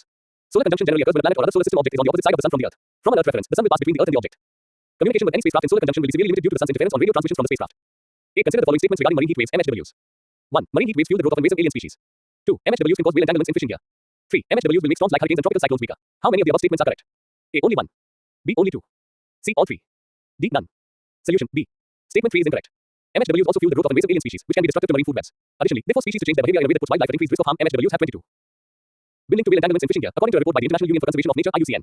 High ocean temperatures, which are associated with MHWs, can make storms like hurricanes and tropical cyclones stronger. With warmer temperatures, the rate of evaporation escalates, and so does the transfer of heat from the oceans to the air. When storms travel across hot oceans, they gather more water vapor and heat. This results in more powerful winds, heavier rainfall, and more flooding when storms reach the land, meaning heightened devastation for humans. 9. Which of the following is the most important factor for the formation of smog? A. Rapid fall in temperature with increasing height above the sea level. B. Formation of an inversion lake. C. Presence of many air pollutant resources. D. Long winter nights. Solution. C. Smog is basically derived from the merging of two words, smoke and fog. Smog is also used to describe the type of fog which has smoke or soot in it. Smog is a yellowish or blackish fog formed mainly by a mixture of pollutants in the atmosphere which consists of fine particles and ground level ozone. Smog which occurs mainly because of air pollution can also be defined as a mixture of various gases but dust and water vapor. 10. Consider the following statements. 1. Ozone is mainly found between 10 and 50 kilometers from the Earth's surface. 2. Hydrofluorocarbons HFCs do not cause much damage to the ozone layer but are very powerful greenhouse gases. 3. The Kennedy Amendment to the Montreal Protocol seeks to eliminate 100% of the HFCs currently in use by the year 2050. Which of the above statements are correct? A. 1. 3. B. 1. 2. C. 1 only. D. 1. 2. 3. Solution. B. Ozone chemically, a molecule having 3 oxygen atoms, or O3, is found mainly in the upper atmosphere and area called stratosphere, between 10 and 50 kilometers from the Earth's surface. It is critical for planetary life since it absorbs ultraviolet rays coming from the sun. UV rays are known to cause skin cancer and many other diseases and deformities in plants and animals. Montreal Protocol was amended in 2016 to extend its mandate over hydrofluorocarbons, or HFCs, that have replaced the CFCs in industrial use. HFCs do not cause much damage to the ozone layer, the reason they were not originally banned, but are very powerful greenhouse gases. The Kennedy Amendment to the Montreal Protocol seeks to eliminate 80 to 90% of the HFCs currently in use by the year 2050. 23. 4. Government schemes and programs. 1. Consider the following statements regarding National Archives of India. 1. NAI functions under the Ministry of Home Affairs. 2. It is the repository of all non-current government records, holding them for the use of administrators and scholars. 3. It keeps and conserves the records of classified documents. How many of the above statements are correct? A. Only 1. B. Only 2. C. All 3. D. None. Solution. A. Only statement 2 is correct. The NAI, which functions under the Ministry of Culture, is the repository of all non-current government records, holding them for the use of administrators and scholars. Originally established as the Imperial Record Department in 1891 in Calcutta, the capital of British India, the NAI is now located in Delhi. It keeps and conserves records of the government and its organizations only, and does not receive classified documents. Officials claim the holdings in NAI are in a regular series starting from the year 1748, and the languages of the records include English, Arabic, Hindi, Persian, Sanskrit, and Urdu. Lately, NAI has also made efforts to make available all the records digitally on the newly created Lake portal. How it receives documents. As per the Public Records Act, 1993, various central ministries and departments are supposed to transfer records more than 25 years old to the NAI unless they pertain to classified information. However, it is up to the respective ministries and departments to ascertain what is classified information, and that is where subjective opinions may kick in.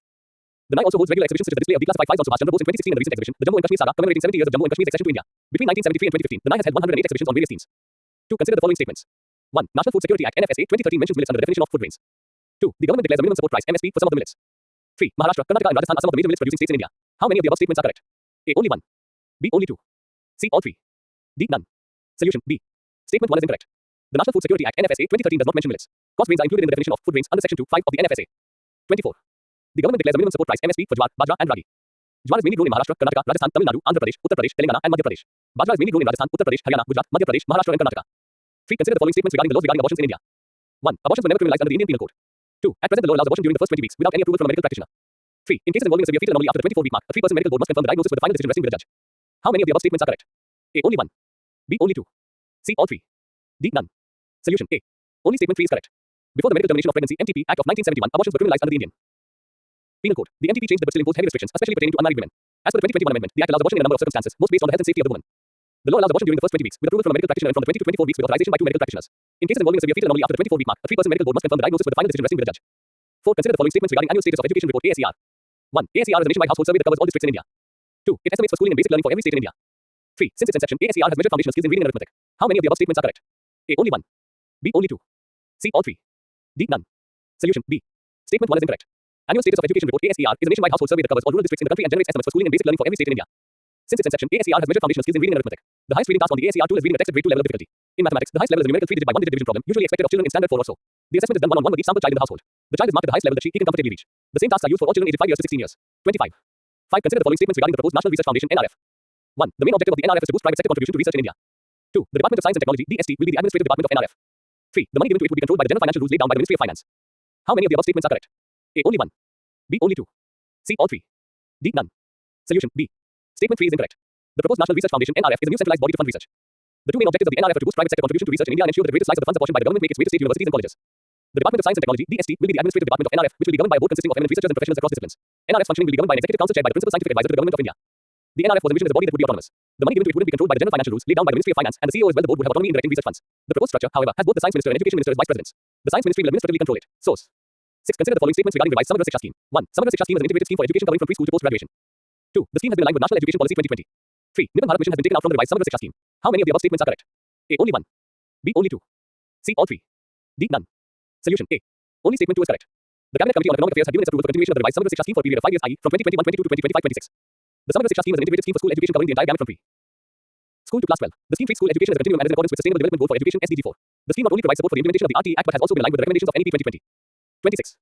Nibban Bharat, a national mission on foundational literacy and numeracy to ensure that every child achieves the desired learning competencies in reading, writing and numeracy at the end of grade 3 and not later than grade 5 is launched under the Samagra Shiksha Scheme. 7. Consider the following statements. 1. Indian Computer Emergency Response Team (CERT) functions under the Ministry of Home Affairs. 2. A virtual private network (VPN) creates several proxy identities for users' data and delivers it safely without disturbing the content of the data. 3. Internet Protocol Address (IP address) helps law enforcement agencies track down individual users and their location. How many of the above statements are correct? A. Only 1. B. Only 2. C. All 3. D. None. Solution B. Statement 1 is incorrect. Indian Computer Emergency Response Team or CERT, a wing of the Ministry of Electronics and Information Technology. What is a VPN and how do these networks function? Any and all devices connected to the internet are a part of a large network of computers, servers and other devices spread across the world. To identify each device connected to the internet, service providers globally assign a unique address to each such device called the Internet Protocol Address or IP address. It is this IP address that helps websites, law enforcement agencies and even companies track down individual users and their location. A virtual private network, when switched on, essentially creates a safe network within the larger global network of the internet and masks the IP address of the user by rerouting the data. Acting as a tunnel, a VPN takes data originating from one server and masks it in a different identity before delivering it to the destination server. In essence, a VPN creates several proxy identities for your data and delivers it safely without disturbing the content of the data. 27. 5. Science and Technology. 1. Consider the following statements regarding nuclear fusion and nuclear fission. 1. Substantially more amount of energy is released in fission process than fusion. 2. Nuclear fusion is a carbon-free source of energy and has negligible radiation risks. 3. Nuclear fusion reactions happen only at very low temperatures, say cryogenic temperature range. How many of the above statements are correct? A. Only 1. B. Only 2. C. All 3. D. None. Solution A. Only statement 2 is correct. A large amount of energy is released in both these processes, but substantially more in fusion than fission. For example, the fusion of two nuclei of a heavy isotope of hydrogen, called tritium, produces at least 4 times as much energy as the fission of uranium atom, which is the normal process of generating electricity in a nuclear reactor. Besides greater energy yield, fusion is also a carbon-free source of energy and has negligible radiation risks. But fusion reactions happen only at very high temperatures, 10 times the temperature that exists at the core of the sun, and creating such an extreme environment in a laboratory requires huge amounts of energy. 2. Collision of black holes generate which of these? A. Electromagnetic waves. B. Cosmic waves. C. Gravitational waves. D. Neutrino waves. Solution C. Gravitational waves are ripples in space-time caused by some of the most violent and energetic processes in the universe. The strongest gravitational waves are produced by cataclysmic events such as colliding black holes, supernova, massive stars exploding at the end of their lifetimes, and colliding neutron stars. 3. Consider the following statements regarding launch vehicle Mark 3 LVM-3. 1. LVM-3 is India's heaviest rocket. 2. It is a 3-stage launch vehicle with cryogenic upper stage. 3. It does not have a fixed orbit and can go anywhere. Geosynchronous Earth orbit, MEO, medium Earth orbit, LEO, low Earth orbit missions to the moon and sun. How many of the above statements are correct? A. Only 1. B. Only 2. C. All 3. D. None. Solution C. The Indian Space Research Organization (ISRO) have renamed the Geosynchronous Satellite Launch Vehicle GSLV Mark 3 as Launch Vehicle Mark 3, mainly to identify its task of placing satellites into a variety of orbits. 28. The LVM-3 will go everywhere. Geosynchronous Earth orbit, MEO, medium Earth orbit, LEO, low Earth orbit missions to the moon, sun.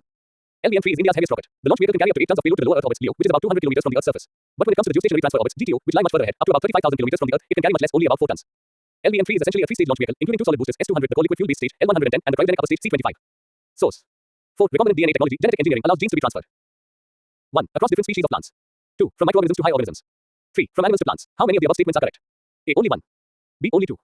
C. All 3. D. None. Solution C. Recombinant DNA are DNA sequences which result from bringing genetic material from different sources. The genes can be transferred between any species that is across different species of plants, from animals to plants, and from microorganisms to high organisms. 5. Consider the following statements. 1. Antibiotics work by binding to a specific target protein or a bacteria, then entering to kill it from the inside. 2. Antibiotic resistance occurs when bacteria evolve to avoid antibiotics. 3. Overuse and misuse of antibiotics are the biggest drivers of antibiotic resistance. Which of the above statements are correct? A. 1, 2. B. 1, 3. C. 2, 3. D. 1, 2, 3. Solution D. Antibiotic resistance occurs when bacteria evolve to avoid antibiotics. Overuse and misuse of antibiotics are the biggest drivers of resistance. That means that the more we use antibiotics, the worse the problem of antibiotic resistance becomes. Antibiotics work by binding to a specific target protein on a bacteria, then entering to kill it from the inside. Penicillin, for example, weakens the bacterial cell wall, causing the cell to disintegrate. The most common ways bacteria evade antibiotics come from mutations that allow them to stop drugs from binding to bacteria. It's like the bacteria changed the lock, so the antibiotic key no longer opens the cell door. Bacteria can also achieve resistance by producing proteins that inactivate or modify the antibiotic, so it no longer binds to the bacteria. Or the target protein is mutated, so the antibiotic can no longer bind to it. 6. Consider the following statements regarding antimicrobial resistance. 29.1. Antimicrobial resistance is the ability of a microbe to resist the effects of medication. 2. They can spread between people and animals, including from food of animal origin and from person to person. 3. Antimicrobial resistant microbes does not occur naturally. How many of the above statements are correct? A. Only 1. B. Only 2. C. All 3. D. None. Solution. B. Statement 3 is incorrect. The term antibiotic resistance is a subset of antimicrobial resistance or AMR, which is the ability of a microbe to resist the effects of medication. Antimicrobial resistant microbes occur naturally and are found in people, animals, food, and the environment, in water, soil, and air. They can spread between people and animals, including from food of animal origin and from person to person. Source. 7. Consider the following statements regarding different kinds of moon missions that have been launched so far. 1. Flybys are the missions in which the spacecraft passed near the moon but did not get into an orbit around it. 2. Orbiters are spacecraft that are designed to get into a lunar orbit and carry out prolonged studies of the moon's surface and atmosphere. 3. In an impact mission, the main spacecraft keeps going around the moon, and one or more instruments on board make an uncontrolled landing on the lunar surface. 4. Rovers are special wheeled payloads on the lander that can detach themselves from the spacecraft and move around on the moon's surface. How many of the above statements are correct? A. Only 1. B. Only 2. C. Only 3. D. All 4. Solution. D. Here are the different kinds of moon missions that have been launched so far. Flybys. These are the missions in which the spacecraft passed near the moon but did not get into an orbit around it. These were either designed to study the moon from a distance or were on their way to some other planetary body or deep space exploration and happened to pass by the celestial body. Orbiters. These were spacecraft that were designed to get into a lunar orbit and carry out prolonged studies of the moon's surface and atmosphere. Impact mission. These are an extension of orbiter missions. While the main spacecraft keeps going around the moon, one or more instruments on board make an uncontrolled landing on the lunar surface. They get destroyed after the impact, but still send some useful information about the moon while on their way. Landers. These missions involve the soft landing of the spacecraft on the moon. These are more complicated than the orbiter missions. 30. Rovers. Rovers are special wheeled payloads on the lander that can detach themselves from the spacecraft and move around on the moon's surface, collecting very useful information that instruments within the lander would not be able to obtain. Source. 8. Consider the following statements. 1. Generally, reduction in the aerosol level and relatively stable weather system leads to increase in the lightning. 2. While the Earth is a good conductor of electricity, it is electrically neutral. 3. Lightning is classified as a natural disaster in India. How many of the above statements are correct? A. Only 1. B. Only 2. C. All 3. D. None. Solution. A. Only statement 2 is correct. While the Earth is a good conductor of electricity, it is electrically neutral. In 2019-20, about 1.4 crore lightning strikes were recorded, which increased to 1.85 crore in 2020-21. In 2021-22, about 1.49 crore strikes were recorded across the country. The reduction, in line with the trend observed globally, has been attributed to the impact of the COVID-19 pandemic. The reason attributed to reduction in lightning is due to COVID-19 pandemic-induced reduction in aerosol level, pollution, environmental upgradation, and relatively stable weather system in Indian subcontinent, the annual lightning report said. But most of this reduction was seen in the cloud-to-cloud lightning. Of the strikes that reached the Earth, only a 2.5% reduction was observed. Lightning is not classified as a natural disaster in India. 9. Consider the following statements. 1. A short circuit is an electrical circuit that allows a current to travel along an unintended path instead of following the circuit. 2. At the time of short circuit, the current in the circuit reduces substantially. Which of the above statements are correct? A. 1 only. B. 2 only. C. Both 1 and 2. D. Neither 1 nor 2. Solution. A. A short circuit is an abnormal condition in an electrical circuit where the electrical current flows through an unintended, shorter pathway instead of following the circuit. This results in an excessive current flowing through the circuit. The opposite of a short circuit is an open circuit, which is an infinite resistance between two nodes. 10. Consider the following statements regarding large area soft X-ray spectrometer class. 1. Large area soft X-ray spectrometer class measures the moon's X-ray spectrum. 2. Class is a non-imaging spectrometer that operates through remote sensing. 3. It can examine the presence of major elements such as magnesium, aluminum, silicon, calcium, titanium, and iron on the surface of the moon. 31. How many of the above statements are correct? A. Only 1. B. Only 2. C. All 3. D. None. Solution. C. The large area soft X-ray spectrometer class which measures the moon's X-ray spectrum to examine the presence of major elements such as magnesium, aluminum, silicon, calcium, titanium, iron, etc. Found the minor elements chromium and manganese for the first time through remote sensing. Source. 11. Diarrhea can be caused by 1. Bacteria. 2. Viruses. 3. Amoeba pathogens. How many of the above options are correct? A. Only 1. B. Only 2. C. All 3. D. None. Solution. C. A 3-year surveillance study from March 2017 to February 2020 in Kolkata has found an amoeba pathogen that previously did not cause any amoebiasis. A form of diarrhea in humans has now become pathogenic. Diarrhea can be caused by bacteria, viruses, and amoeba pathogens. In the study, the researchers found nearly 5% of patients with diarrhea were caused by different enterobial species and over 3% of patients were infected with Amos-Korsky. Source. 12. Nuclear fusion is a phenomenon related to light nuclear splitting. B. Heavy nuclear splitting. C. Light nuclei combining. D. Heavy nuclei combining. Solution. C. The fusion reaction happens when two light nuclei merge to form a single heavier nucleus. Because the total mass of that single nucleus is less than the mass of the two original nuclei, the leftover mass is energy that is released in the process according to the Department of Energy. In the case of the sun, its intense heat, millions of degrees Celsius, and the pressure exerted by its gravity allow atoms that would otherwise repel each other to fuse. 13. Consider the following statements. 1. Gallium is used to manufacture semiconductor wafers utilized in integrated circuits, mobile and satellite communications. 2. At present, more than 50% of gallium production takes place in the United States. 3. Gallium is considered a technology critical element by the industry experts. How many of the above statements are correct? 32. A. Only 1. B. Only 2. C. All 3. D. None. Solution. C. Gallium is used to make gallium arsenide, which forms the core substrate for semiconductors. They are used to manufacture semiconductor wafers utilized in integrated circuits, mobile and satellite communications, in chipsets and LEDs in displays. It also used in automotive and lighting, and for sensors in avionics, space and defense systems. According to the European Industry Body, Critical Raw Materials Alliance (CRMA), 80% of gallium production takes place in China. Source. 14. Fourth Industrial Revolution. 4 IR is a collection of which of the following technologies? 1. Cloud computing. 2. Augmented reality. 3. Autonomous robots. 4. Additive manufacturing. 5. Internet of Things IoT. How many of the above options are correct? A. Only 2. B. Only 3. C. Only 4. D. All 5. Solution. D. The first industrial revolution used water and steam power to mechanize production 1800s. The second used electric power to create mass production early 1900s. The third used electronics and information technology to automate production late 1900s. The 4 IR, which is building on the third revolution, has data at its core. 4 IR is a collection of 9 technologies: cloud computing, big data, augmented reality, system integration, autonomous robots, cybersecurity, simulation, additive manufacturing, and the Internet of Things IoT. 15. Why are bacteriophages seen as a possible therapy against multi-drug resistant strains of many bacteria? 1. These are ubiquitous viruses found wherever bacteria exist and can kill bacteria. 2. They do not contain any RNA or DNA and thus cannot be infected by bacteria. Select the correct answer code. A. 1 only. B. 2 only. C. Both 1 and 2. D. Neither 1 nor 2. Solution. A. A bacteriophage is a type of virus that infects bacteria. In fact, the word bacteriophage literally means bacteria eater because bacteriophages destroy their host cells. All bacteriophages are composed of a nucleic acid molecule that is surrounded by a protein structure. In other words, they are comprised of a protein capsule around an RNA or DNA genome. Source. 3316. Consider the following statements. 1. Hydrogen is an energy carrier, not a source of energy. 2. Fuel cell-based vehicles most commonly combine hydrogen and oxygen to produce electricity to power the electric motor on board. 3. Hydrogen is twice as efficient as burning petrol. How many of the above statements are correct? A. Only 1. B. Only 2. C. All 3. D. None. Solution. C. Hydrogen is an energy carrier, not a source of energy. Hydrogen fuel must be transformed into electricity by a device called a fuel cell stack before it can be used to power a car or truck. A fuel cell converts chemical energy into electrical energy using oxidizing agents through an oxidation reduction reaction. Fuel cell-based vehicles most commonly combine hydrogen and oxygen to produce electricity to power the electric motor on board. Since fuel cell vehicles use electricity to run, they are considered electric vehicles (EVs). Hydrogen fuel cell cars have a near zero carbon footprint. Hydrogen is about 2 to 3 times as efficient as burning petrol because an electric chemical reaction is much more efficient than combustion. 17. Consider the following statements regarding dark matter and dark energy. 1. Dark energy is a mysterious force that drives the accelerating expansion of the universe. 2. Dark matter interacts with the universe through its gravity. 3. Dark energy constitutes roughly 27% and dark matter makes up about 68% of the universe. How many of the above statements are correct? A. Only 1. B. Only 2. C. All 3. D. None. Solution. B. Statement 3 is incorrect. Most of the universe is made up of dark energy, a mysterious force that drives the accelerating expansion of the universe. The next largest ingredient is dark matter, which only interacts with the rest of the universe through its gravity. Normal matter, including all the visible stars, planets and galaxies, makes up less than 5% of the total mass of the universe. Dark energy constitutes roughly 68% of the universe. Dark matter makes up about 27%. 34. 6. International relations and organizations. 1. Consider the following statements regarding North Atlantic Treaty Organization (NATO). 1. NATO was formed with the signing of the Washington Treaty. 2. NATO membership is open to any country that is willing to accept the terms of the military alliance. 3. All decisions are taken by consensus in NATO. How many of the above statements are correct? A. Only 1. B. Only 2. C. All 3. D. None. Solution. B. Statement 2 is incorrect. NATO membership is open to any other European state in a position to further the principles of this treaty and to contribute to the security of the North Atlantic area. A. NATO decision is the expression of the collective will of all member countries since all decisions are taken by consensus. NATO is committed to the peaceful resolution of disputes. If diplomatic efforts fail, it has the military capacity needed to undertake crisis management operations. These are carried out under the Washington Treaty, NATO's founding treaty, or under a UN mandate, alone or in cooperation with other countries and international organizations. 2. Which of the following countries are the members of Shanghai Cooperation Organization? Score. 1. Uzbekistan. 2. Kazakhstan. 3. Iraq. 4. Russia. 5. Bangladesh. 6. Turkmenistan. How many of the above options are correct? A. Only 3. B. Only 4. C. Only 5. D. All 6. Solution. A. Iran is the new member of the Shanghai Cooperation Organization. Score. Prior to Iran's joining, the score consisted of 8 member countries: China, Russia, India, Pakistan, and the 4 Central Asian countries of Kazakhstan, Kyrgyzstan, Tajikistan, and Uzbekistan. The grouping came into existence in Shanghai in 2001 with 6 members, minus India and Pakistan. Its primary objective was to enhance regional cooperation for efforts to curb terrorism, separatism, and extremism in the Central Asian region. Afghanistan, Belarus, Iran, and Mongolia enjoy observer status in the score, while 6 other countries, Azerbaijan, Armenia, Cambodia, Nepal, Turkey, and Sri Lanka, have dialogue partner status. Source. 35. 3. Which of the following countries are members of both SAARC and BIMSTEC? 1. India. 2. Bhutan. 3. Pakistan. 4. Maldives. 5. Sri Lanka. Select the correct answer code. A. 1, 2, 3, 5. B. 1, 2, 5. C. 1, 2, 4, 5. D. 2, 3, 4, 5. Solution. B. December 8 is commemorated as SAARC Charter Day. It was on this day 37 years ago that the South Asian Association for Regional Cooperation, SAARC, an intergovernmental organization, was established by Bangladesh, Bhutan, India, the Maldives, Nepal, Pakistan, and Sri Lanka to promote economic growth in South Asia. Afghanistan acceded to SAARC later. Bay of Bengal Initiative for Multisectoral, Technical and Economic Cooperation, BIMSTEC, an intergovernmental organization established in 1997. BIMSTEC comprises 5 South Asian nations: Bangladesh, Bhutan, Nepal, India, and Sri Lanka, and 2 ASEAN countries: Myanmar and Thailand. Importantly, Pakistan is not a BIMSTEC member. 4. The Alma-Ata Declaration of 1978 was related to establishment of women's rights. B. Social and economic development. C. Primary healthcare. PHC. D. Respect for human rights. Solution. C. Declaration of Alma-Ata was adopted at the International Conference on Primary Health Care. PHC, Almaty, formerly Alma-Ata, Kazakh Soviet Socialist Republic, present-day Kazakhstan, Soviet Union, 6 to 12 September 1978. It expressed the need for urgent action by all governments, all health and development workers, and the world community to protect and promote the health of all people. It was the first international declaration underlining the importance of primary health care. 5. Contributing to One World, One Health, a strategic framework for reducing risks of infectious diseases at the animal-human ecosystems interface, is a global initiative of 1. World Health Organization. 2. United Nations Environment Programme. 3. Food and Agriculture Organization. How many of the above options are correct? A. Only 1. B. Only 2. C. All 3. D. None. Solution. C. India's One Health vision derives its blueprint from the agreement between the tripartite plus alliance comprising the Food and Agriculture Organization of the United Nations, FAO, the World Organization for Animal Health, OI, the World Health Organization, WHO, and the United Nations Environment Programme 36. UNEP, a global initiative supported by the United Nations Children's Fund, UNICEF, and the World Bank under the overarching goal of contributing to One World, One Health. 6. Consider the following statements regarding Pacific Island countries. Picks. 1. They are located largely in the tropical zone of the Pacific Ocean between Asia, Australia, and the Americas. 2. Since the islands are very small in land area, they do not have any exclusive economic zones (EEZs). 3. Fiji, Marshall Islands, and Solomon Islands are part of Pacific Island countries. How many of the above options are correct? A. Only 1. B. Only 2. C. All 3. D. None. Solution. B. Statement 2 is incorrect. The Pacific Island countries are located largely in the tropical zone of the Pacific Ocean between Asia, Australia, and the Americas. They include Cook Islands, Fiji, Kiribati, Republic of Marshall Islands, Federated States of Micronesia, FSM, Nauru, Niue, Palau, Papua New Guinea, Samoa, Solomon Islands, Tonga, Tuvalu, and Vanuatu. The islands are very small in land area and are spread wide across the vast equatorial swathe of the Pacific Ocean. As a result, though they are some of the smallest and least populated states, they have some of the largest exclusive economic zones (EEZs) in the world. 7. Bastille Day is a national day celebrated in Russia. B. France. C. Brazil. D. United States. Solution. B. The National Day of France is celebrated on July 14th, also known as Bastille Day, and is marked by a long military parade. Bastille Day can be said to have set in motion the decade-long French Revolution, which fundamentally altered French political and social life and influenced the foundational ideas of democracy across the world. Source.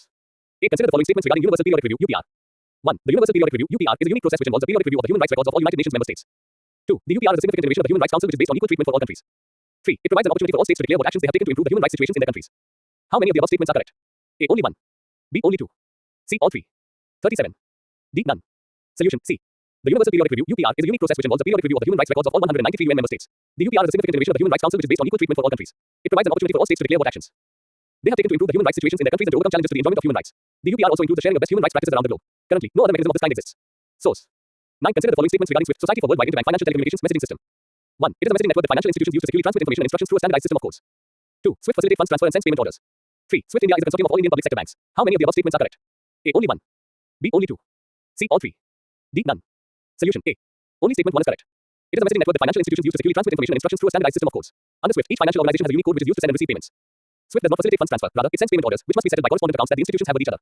The SWIFT is a secure financial message carrier. In other words, it transports messages from one bank to its intended bank recipient. It acts as the Gmail of global banking services. It was founded in 1973 to end reliance on the telex system, an international system used especially in the past for sending written messages. It is a member-owned cooperative based in Brussels. SWIFT India is a joint venture of top Indian public and private sector banks and SWIFT Society for Worldwide. Interbank Financial Telecommunication. The company was created to deliver high-quality domestic financial messaging services to the Indian financial community. 10 HIMARS High Mobility Artillery Rocket System recently seen in use is developed by China. B. Israel. C. United States. D. Russia. Solution. C. The US recently announced an $800 million security assistance package to Ukraine. The package includes additional ammunition for the US provided houses, Patriot air defense systems and high mobility artillery 38. Rocket system HIMARS and for the first time includes dual purpose improved conventional munitions DPICM or commonly referred to as cluster munitions. Source. 11. Consider the following statements regarding cluster munition. 1. A cluster munition is a weapon that disperses or releases explosives, submunitions like and explosives or bombs that are designed to explode prior to, on or after impact. 2. Convention on cluster munitions CCM is a non-binding international law that prohibits all use, stockpiling, production and transfer of cluster munitions. 3. India is a signatory to the Convention on Cluster Munitions. How many of the above statements are correct? A. Only 1. B. Only 2. C. All 3. D. None. Solution. A. Only statement 1 is correct. A cluster munition is a weapon that disperses or releases explosives, submunitions, small unguided explosives, or bomblets each weighing less than 20 kilograms that are designed to explode prior to, on or after impact, according to the Global Convention on Cluster Munitions (CCM). Depending on the model, the number of submunitions dispersed or released by a cluster munition can vary from several dozens to over 600. Due to this, the submunitions get dispersed over a large area, remain unexploded for several years, and have caused significant civilian casualties as seen in Afghanistan and Iraq. The CCM was adopted in Dublin by 107 states on May 30, 2008 and came into force as a binding international law on August 1, 2010. The convention prohibits all use, stockpiling, production and transfer of cluster munitions. To date, a total of 123 states have joined the convention, 111 states parties and 12 signatories, while 74 countries are not party to it, including the major countries that manufacture and use cluster munitions. This includes the US, Russia, China, India, Israel, Pakistan and Ukraine and most NATO countries. Both Russia and Ukraine have used cluster munitions in the ongoing war. Source. 12. Consider the following statements. 1. Blue helmets are the military personnel of the United Nations that work alongside the UN police and civilian police to promote stability, security and peace processes. 2. All military personnel under blue helmets are members of their national armies first who are seconded to work under the UN command. 3. Western countries outnumber the African and Asian countries in contributing soldiers to blue helmets. Which of the above statements are correct? A. 1, 3. B. 1, 2. C. 2, 3. D. 1, 2, 3. Solution. B. 39. Blue helmets are the military personnel of the UN that work alongside the UN police and civilian colleagues to promote stability, security and peace processes. The personnel get the name from the iconic blue helmets or berets they wear. All military personnel under blue helmets are members of their national armies first who are seconded to work under the UN command. Currently, there are more than 70,000 military personnel enlisted as blue helmets. African and Asian countries outnumber their Western counterparts in contributing soldiers to blue helmets. How are blue helmets enlisted? Qualified military officers from UN member states are recruited to serve as individual staff officers, military observers, or as part of units from an individual troop contributing country by the United Nations Office of Military Affairs. Staff officers are also deployed at the UN headquarters from where they monitor all aspects related to deployment of troops on the ground. Blue helmets are seconded to work under the UN flag for periods normally of up to 1 year in the field or 2 or 3 years at the headquarters. 13. Consider the following statements regarding comprehensive and progressive agreement for Trans-Pacific Partnership (CPTPP). 1. The pact requires countries to eliminate or reduce tariffs and make strong commitments to opening services and investment markets. 2. It also has rules addressing competition, intellectual property rights and protections for foreign companies. 3. United States and India are members of CPTPP. How many of the above statements are correct? A. Only 1. B. Only 2. C. All 3. D. None. Solution. B. Statement 3 is incorrect. The CPTPP is a landmark pact agreed upon in 2018 that cuts trade barriers among 11 countries, including Australia, Brunei, Canada, Chile, Japan, Malaysia, Mexico, New Zealand, Peru, Singapore and Vietnam. The pact requires countries to eliminate or significantly reduce tariffs and make strong commitments to opening services and investment markets. It also has rules addressing competition, intellectual property rights and protections for foreign companies. CPTPP is seen as a bulwark against China's dominance in the region, although Beijing has applied to join, along with Taiwan, Ukraine, Costa Rica, Uruguay and Ecuador. Source. 14. The Black Sea Grain Initiative, recently seen in news, was backed by European Union. B. World Bank. C. United Nations. D. World Trade Organization. Solution. C. Russia has said it is withdrawing from the Black Sea Grain Deal, which assured safe passage to ships carrying grain from Ukraine. Brokered by the UN and Turkey. 40. Source. 15. Which of the following countries are not members of both BIMSTEC and SAARC? 1. Myanmar. 2. Bhutan. 3. Maldives. 4. Sri Lanka. Select the correct answer code. A. 1, 3, 4. B. 1, 3. C. 2, 3, 4. D. 2, 3. Solution. B. The BIMSTEC member states Bangladesh, Bhutan, India, Myanmar, Nepal, Sri Lanka and Thailand. SAARC member states are Afghanistan, Bangladesh, Bhutan, India, the Maldives, Nepal, Pakistan and Sri Lanka. 16. Consider the following statements regarding UN peacekeeping mission. 1. The UN peacekeeping mission is a joint effort between the Department of Peace Operations and the Department of Operational Support and aims to assist host countries to transition from situations of conflict to peace. 2. UN peacekeepers does not deal with political support to conflict-ridden countries. 3. One of the basic principles of peacekeeping mission is non-use of force except in self-defense and defense of the mandate. Which of the above statements are correct? A. 1 only. B. 1, 2. C. 1, 3. D. 2, 3. Solution. C. What is the UN peacekeeping mission? The UN peacekeeping mission is a joint effort between the Department of Peace Operations and the Department of Operational Support and aims to assist host countries to transition from situations of conflict to peace. The UN began its peacekeeping efforts in 1948 when it deployed military observers to West Asia. The peacekeeping mission's role was to monitor the armistice agreement between Israel and its Arab neighbors. UN peacekeepers provide security as well as political and peace-building support to conflict-ridden countries. The 3 basic principles that guide UN's peacekeeping missions are: concept of the parties, impartiality, non-use of force except in self-defense and defense of the mandate. 17. Consider the following statements. 1. Not all South Asian Association for Regional Cooperation (SAARC) nations are members of the group of 77 developing countries. 2. The Regional Anti-Terrorist Structure (RATS) is a permanent organ of the Shanghai Cooperation Organization (SCO), which serves to promote cooperation of member states against terrorism, separatism and extremism. 41. 3. The Southern Common Market, commonly known Mercosur, is a South American trade bloc. How many of the above statements are correct? A. Only 1. B. Only 2. C. Only 3. D. All 4. Solution. B. Statement 1 is incorrect. All South Asian Association for Regional Cooperation (SAARC) nations are members of the group of 77 developing countries. The Regional Anti-Terrorist Structure (RATS), headquartered in Tashkent, Uzbekistan, is a permanent organ of the SCO which serves to promote cooperation of member states against terrorism, separatism and extremism. Regional trade now makes up for more than half of global trading, and agreements such as United States-Mexico-Canada Agreement (USMCA), the Southern Common Market (MERCOSUR) for its Spanish initials, the European Union, Eurasian Economic Union, the Cooperation Council for the Arab States of the Gulf, African Continental Free Trade Area (AFCFTA), and Regional Comprehensive Economic Partnership (RCEP) are further boosting the strength. Mercosur is a South American trade bloc. 18. The Opium Wars were conflicts waged during the mid-19th century between Western powers and Japan. B. Russia. C. China. D. Afghanistan. Solution. C. The Opium Wars were 2 conflicts waged between China and Western powers during the mid-19th century. The first Opium War was fought from 1839 to 1842 between China and the United Kingdom and was triggered by the Chinese government's campaign to enforce its prohibition against opium trafficking by British merchants. The second Opium War was waged by Britain and France against China from 1856 to 1860. In each war, the superior military advantages enjoyed by European forces led to several easy victories over the Chinese military, with the consequence that China was compelled to sign unequal treaties to grant favorable tariffs, trade concessions, reparations and territory to Western powers. Source. 19. Consider the following statements. 1. All the members of Bay of Bengal Initiative for Multi-Sectoral Technical and Economic Cooperation (BIMSTEC) are literal states. 2. Bay of Bengal Maritime Dialogue (BOBMD) is organized by BIMSTEC. Which of the above statements are correct? A. 1 only. B. 2 only. C. Both 1 and 2. D. Neither 1 nor 2. Solution D. 42. Founded in 1997, the 7-member BIMSTEC, which includes the littoral states of India, Bangladesh, Sri Lanka, Myanmar, Thailand is a member too, and the landlocked states of Nepal and Bhutan, has identified 14 pillars for special focus. These are trade and investment, transport and communication, energy, tourism, technology, fisheries, agriculture, public health, poverty alleviation, counterterrorism and transnational crime, environment and disaster management, people-to-people contact, cultural cooperation and climate change. A Bay of Bengal Maritime Dialogue (BOBMD), organized by the Center for Humanitarian Dialogue and the Pathfinder Foundation, brought together government officials, maritime experts, and representatives of prominent think tanks from Sri Lanka, India, Bangladesh, Myanmar, Thailand and Indonesia. Source: 20. The Clarion-Clipperton Zone, or CCZ, which is the most studied area of commercial interest for deep-sea mining, is located in A. Atlantic Ocean. B. Arctic Ocean. C. Pacific Ocean. D. Southern Ocean. Solution C. The Clarion-Clipperton Zone, or CCZ, in the Eastern Pacific is the most studied area of commercial interest for deep-sea mining. Situated at depths between 3,500 and 5,500 meters, this one zone contains more nickel, manganese and cobalt than all terrestrial resources combined. CCZ falls outside national jurisdictions and hence is regulated by the ISA. Source: 21. Consider the following statements regarding World Economic Forum (WEF). 1. The World Economic Forum (WEF) is a United Nations-based organization located in Geneva, Switzerland. 2. It is known for its annual summit in Davos. 3. The forum strives to demonstrate entrepreneurship in the global public interest. 4. The forum is largely funded by its partnering corporations. How many of the above statements are correct? A. Only 1. B. Only 2. C. Only 3. D. All 4. Solution C. Statement 1 is incorrect. The World Economic Forum, mostly known for its annual summit in Davos, Switzerland, is a non-governmental lobbying organization founded by economist Klaus Schwab. According to the WEF website, the forum strives in all its efforts to demonstrate entrepreneurship in the global public interest while upholding the highest standards of governance. As WEF's annual summit kicks off in the Alpine Haven of Davos, the WEF is largely funded by its partnering corporations. These are generally global enterprises with annual turnover greater than $5 billion. WEF also partners with public subsidies. 43. 7. Polity. 1. Consider the following statements. 1. State legislatures can make law prescribing the requirement of residence for jobs in a particular state. 2. Reservation for scheduled castes, scheduled tribes, and other backward classes is referred to as vertical reservation. 3. Horizontal reservation refers to opportunity provided to beneficiaries such as women, the transgender community, domicile and individuals with disabilities, cutting through the vertical categories. How many of the above statements are correct? A. Only 1. B. Only 2. C. All 3. D. None. Solution B. Statement 1 is incorrect. Article 16 of the Constitution, which guarantees equal treatment under law in matters of public employment, prohibits the state from discriminating on grounds of place of birth or residence. Article 16(2) states that no citizen shall, on grounds only of religion, race, caste, sex, descent, place of birth, residence, or any of them, be ineligible for or discriminated against in respect of any employment or office under the state. The provision is supplemented by the other clauses in the Constitution that guarantee equality. However, Article 16(3) of the Constitution provides an exception by saying that Parliament may make a law prescribing a requirement of residence for jobs in a particular state. This power rests solely in the Parliament, not state legislatures. Reservation for scheduled castes, scheduled tribes, and other backward classes is referred to as vertical reservation. Horizontal reservation refers to opportunity provided to other categories of beneficiaries such as women, veterans, the transgender community, domicile and individuals with disabilities, cutting through the vertical categories. 2. Consider the following statements regarding the provisions in the Constitution of India. 1. The Constitution leaves it to the states to choose its language for official purposes. 2. All proceedings in the Supreme Court and in every High Court shall be in English language until Parliament by law otherwise provides. 3. Educational institutions of national importance and those of scientific and technical education financed by Government of India are in the concurrent list. Which of the above statements are correct? A. 2 only. B. 2, 3. C. 1, 2. D. 1, 2, 3. Solution C. Article 345 leaves it to the state to choose its language for official purposes. In actual practice, several states and union territories continue to use English. Article 348(1) of the Constitution of India provides that all proceedings in the Supreme Court and in every High Court shall be in English language until Parliament by law otherwise provides. 44. Educational institutions of national importance and those of scientific and technical education financed by Government of India are in the union list. 3. Consider the following statements regarding exit polls. 1. An exit poll is same as opinion poll, which asks voters which political party they are supporting after they have cast their votes in an election. 2. Exit polls in India are conducted by a number of organizations whose registration with Election Commission of India is mandatory. 3. Currently, exit polls can't be telecast from before voting begins till the last phase concludes. Which of the above statements are correct? A. 2, 3. B. 1, 2.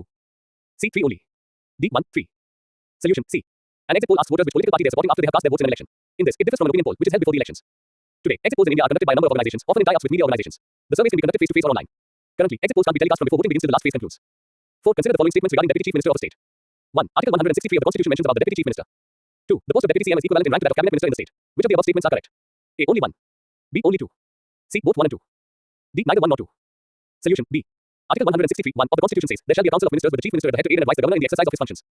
Neither Article 163 nor Article 164 are the provisions as to ministers. Subclause 1, of which says the chief minister shall be appointed by the governor and the other ministers shall be appointed by the governor on the advice of the chief minister, mentions the deputy chief minister. The post of deputy CM is understood as being equivalent in rank to that of cabinet minister in the state. The deputy CM enjoys the same pay and perks as the cabinet minister. Source. 5. Consider the following statements regarding postal ballots. 1. Members of the armed forces and government employees posted outside India are entitled to vote only by post. 2. Voters under preventive detention cannot vote by post. 3. President of India, Vice President, governors and union cabinet ministers have the option to vote by post. How many of the above statements are correct? 45. Only 1. B. Only 2. C. All 3. D. None. Solution B. Statement 2 is incorrect. What are postal ballots? A restricted set of voters can exercise postal voting. Through this facility, a voter can cast her vote remotely by recording her preference on an official ballot paper and sending it back to the election officer before counting. Members of the armed forces like the Army, Navy and Air Force, members of the armed police force of a state serving outside the state, government employees posted outside India and their spouses are entitled to vote only by post. In other words, they can't vote in person. Voters under preventive detention can also vote only by post. Special voters such as the President of India, Vice President, governors, union cabinet ministers, Speaker of the House and government officers on board duty have the option to vote by post. But they have to apply through a prescribed form to avail this facility. 6. Consider the following statements regarding election security deposit. 1. An election security deposit is an amount that is to be deposited with the returning officer when a candidate files their nomination. 2. The main purpose of this practice is to ensure that only genuinely intending candidates end up filing the nomination to be a part of the electoral process. 3. The Representation of the People Act of 1951 mentions that the amount remains same for all levels of elections. How many of the above statements are correct? A. Only 1. B. Only 2. C. All 3. D. None. Solution B. Statement 3 is incorrect. What is an election security deposit? An election security deposit is an amount that is to be deposited with the returning officer when a candidate files their nomination. This is to be submitted either in cash or a receipt must be enclosed with the nomination paper showing that the said sum has been deposited on the candidate's behalf in the Reserve Bank of India or in a government treasury. The main purpose of this practice is to ensure that only genuinely intending candidates end up filing the nomination to be a part of the electoral process. Is the amount same for all elections? No, it depends on the particular election being conducted, and the Representation of the People Act of 1951 mentions different amounts depending on the level of election. 7. Consider the following statements. 1. The Constitution of India provides for social welfare and reform or the throwing open of Hindu religious institutions to all classes and sections of Hindus. 46.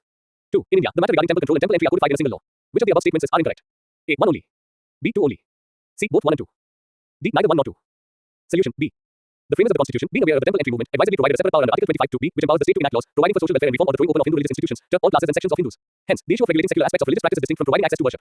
This is why there are separate laws for temple control and temple entry. They coexist, one does not depend on the other. A. Consider the following statements. 1. One of the directive principles of state policy, DPSP, mentions that the state shall endeavor to bring about prohibition of the consumption except for medicinal purposes of intoxicating drinks and of drugs which are injurious to health. 2. Directive principles of state policy, DPSP, set goals that the state should aspire towards to establish conditions under which citizens can lead a good life. 3. In India, laws regarding alcohol differ from state to state. How many of the above statements are correct? A. Only 1. B. Only 2. C. All 3. D. None. Solution C.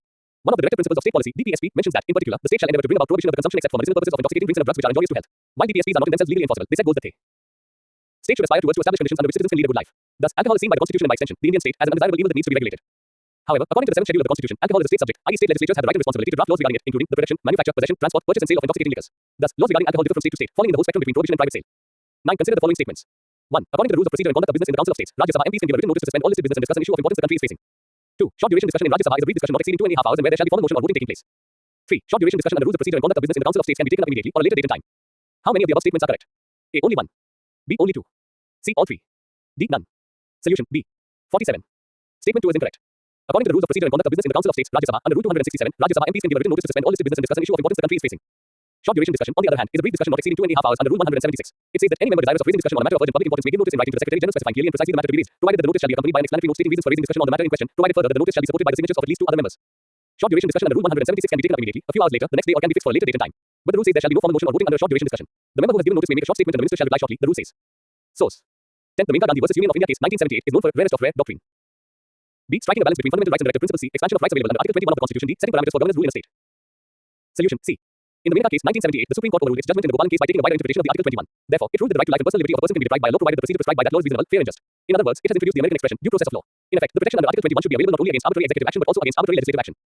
Further, the court held that the right to life, as embodied in Article 21, is not merely confined to animal existence or survival but it includes within its ambit the right to live with human dignity and all those aspects of life which go to make a man's life meaningful, complete and worth living. It also ruled that the expression, personal liberty, in Article 21 is of the widest amplitude and it covers a variety of rights that go to constitute the personal liberties of a man. 11. Substantive equality adopted by some countries means that the abolition of all special rights and privileges. B. Absolute equality in all spheres and to every person. C. Providing equal opportunities for disadvantaged and marginalized groups. D. All people must be equally treated at all times. Solution C. Substantive equality is a fundamental aspect of human rights law that is concerned with equitable outcomes and equal opportunities for disadvantaged and marginalized people and groups in society. 12. Consider the following statements. 1. The revision of the electoral roll is conducted by the Election Commission of India annually. 2. The amended election laws in India allows 4 qualifying dates every year to get included in the electoral rolls. 48. 3. One can find the final electoral rolls on the state chief electoral officer's websites. How many of the above statements are correct? A. Only 1. B. Only 2. C. All 3. D. None. Solution C. The Election Commission's annual exercise to revise the electoral roll concluded on January 5th with the publication of the final electoral roll with January 1st, 2023 as the qualifying date. Additions, deletions and changes to entries on the rolls were incorporated during the special summary revision SSR 2023 that started in July 2022. This revision was the first one since the government amended the election laws to allow 4 qualifying dates every year: January 1st, April 1st, July 1st and October 1st. Those who turn 18 after January 1st were also asked to submit their registration forms during the SSR so they may be included in the rolls as and when they qualify. These new electors would be included during quarterly updation. The final electoral rolls were available on most state chief electoral officers' websites for electors to search their names on. 13. Consider the following statements regarding Article 19 of the Indian Constitution. 1. Article 19 is part of the Part 4 of the Indian Constitution. 2. Article 19, which guarantees freedom of speech and expression as a right invoked against the state. 3. The rights under Article 19 is available only to Indian citizens and not to foreigners. How many of the above statements are correct? A. Only 1. B. Only 2. C. All 3. D. None. Solution B. Statement 1 is incorrect. A fundamental right under Article 19 21st can be enforced even against persons other than the state or its instrumentalities, said the 4-1 majority ruling by the Constitution bench. What is Article 19? Article 19 is a part of the fundamental rights, Part 3 of the Indian Constitution. Article 19, which guarantees freedom of speech and expression as a right invoked against the state. Some fundamental rights such as those prohibiting untouchability, trafficking in bonded labor are explicitly against both the state and other individuals. It is available only to citizens and not to foreigners. Protection of certain rights regarding freedom of speech. 1. All citizens shall have the right. To freedom of speech and expression. B. To assemble peaceably and without arms. C. To form associations or unions. D. To move freely throughout the territory of India. 8. To reside and settle in any part of the territory of India. And F. To practice any profession or to carry on any occupation, trade or business. 49. 8. History, art and culture. 1. Consider the following statements. 1. Badpukhan was a post equivalent to governor general created in a home kingdom. 2. The Battle of Sarighat was a naval battle fought between the Mughal Empire and the home kingdom on the Brahmaputra river. Which of the above statements are incorrect? A. 1 only. B. 2 only. C. Both 1 and 2. D. Neither 1 nor 2. Solution D. A British era bungalow on a hill that used to be the 17th century military office of their home rulers has been converted into a heritage center depicting life along the Brahmaputra river. Badpukhan was a post equivalent to governor general created by Home King Pratap Singha or Sursenka 1603-1641. The hill by the Brahmaputra, mentioned in ancient scriptures as Mandrachal, was from where Home General Legit Badpukhan launched the Battle of Sarighat in March 1671 to inflict the most crushing defeat on the Mughals. Sarighat is regarded as the greatest naval battle ever fought in a river. 9. Agriculture. 1. Consider the following statements. 1. Millets were among the crops domesticated at the later stage and there is no evidence for consumption of millets by the Indus Valley people. 2. Millets require much less water than rice and wheat and are mainly grown in rain-fed areas. 3. In India, millets are ground only as a rabi crop. How many of the above statements are correct? A. Only 1. B. Only 2. C. All 3. D. None. Solution A. Only statement 2 is correct.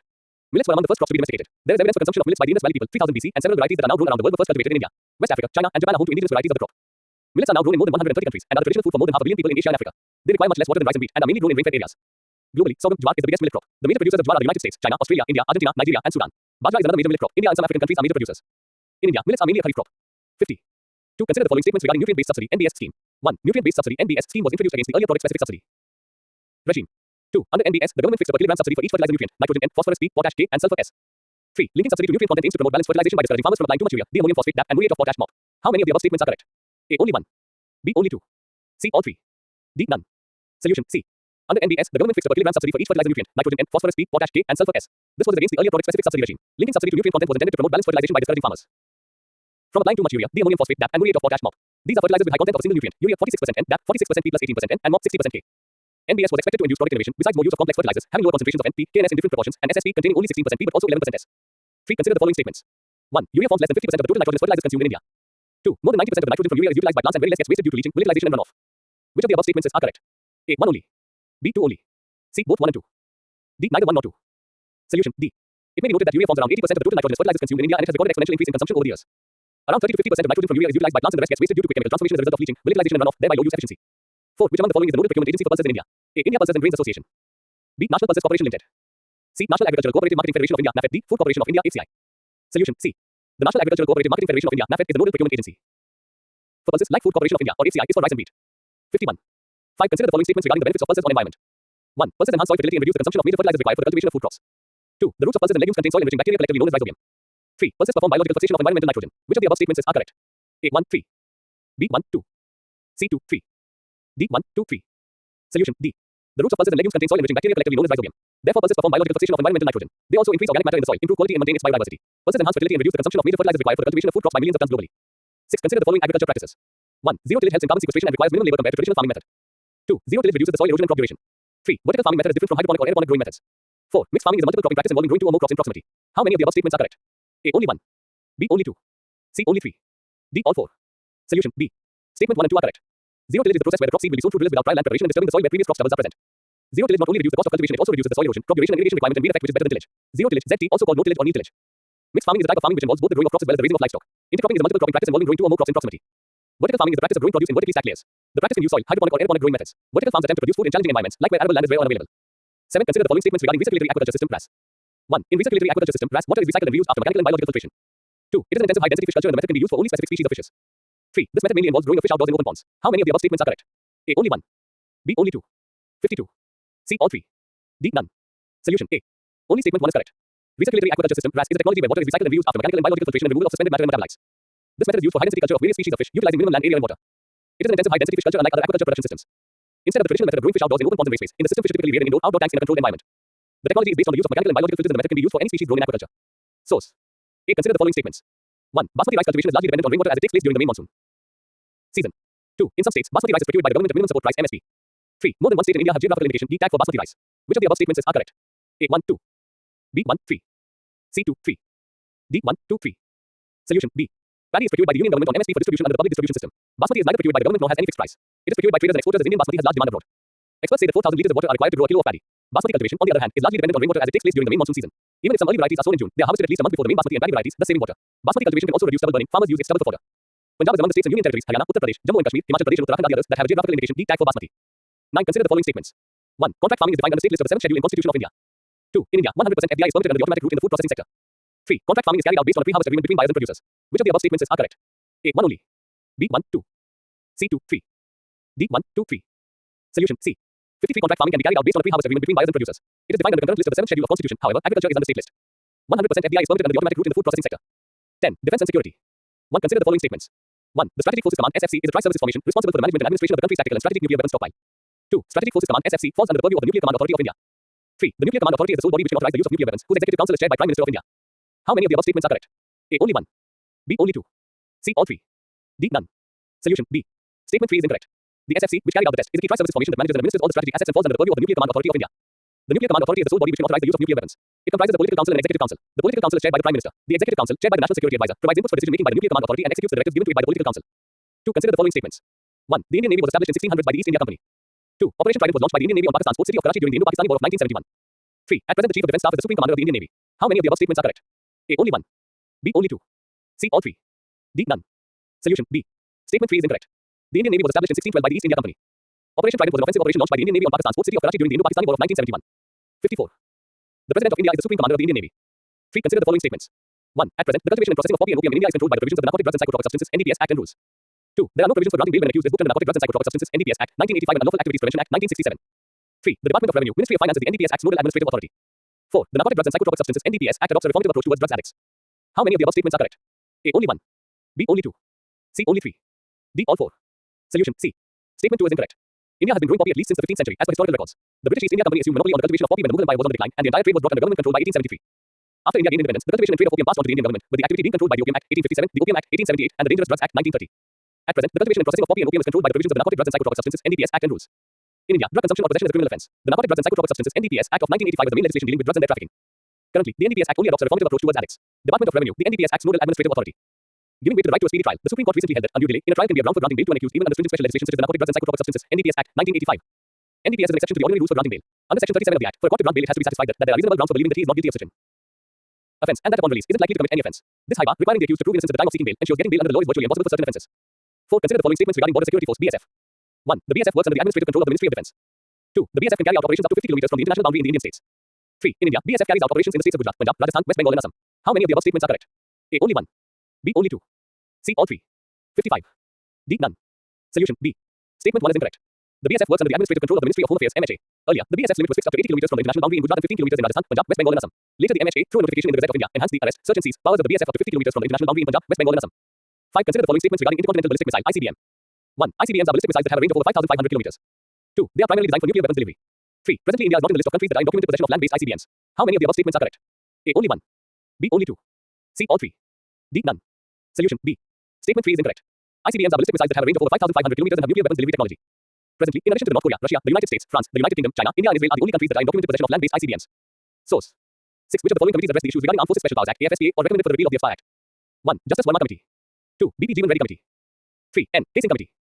4. Second Administrative Reforms Commission. How many of the above options are correct? A. Only 1. B. Only 2.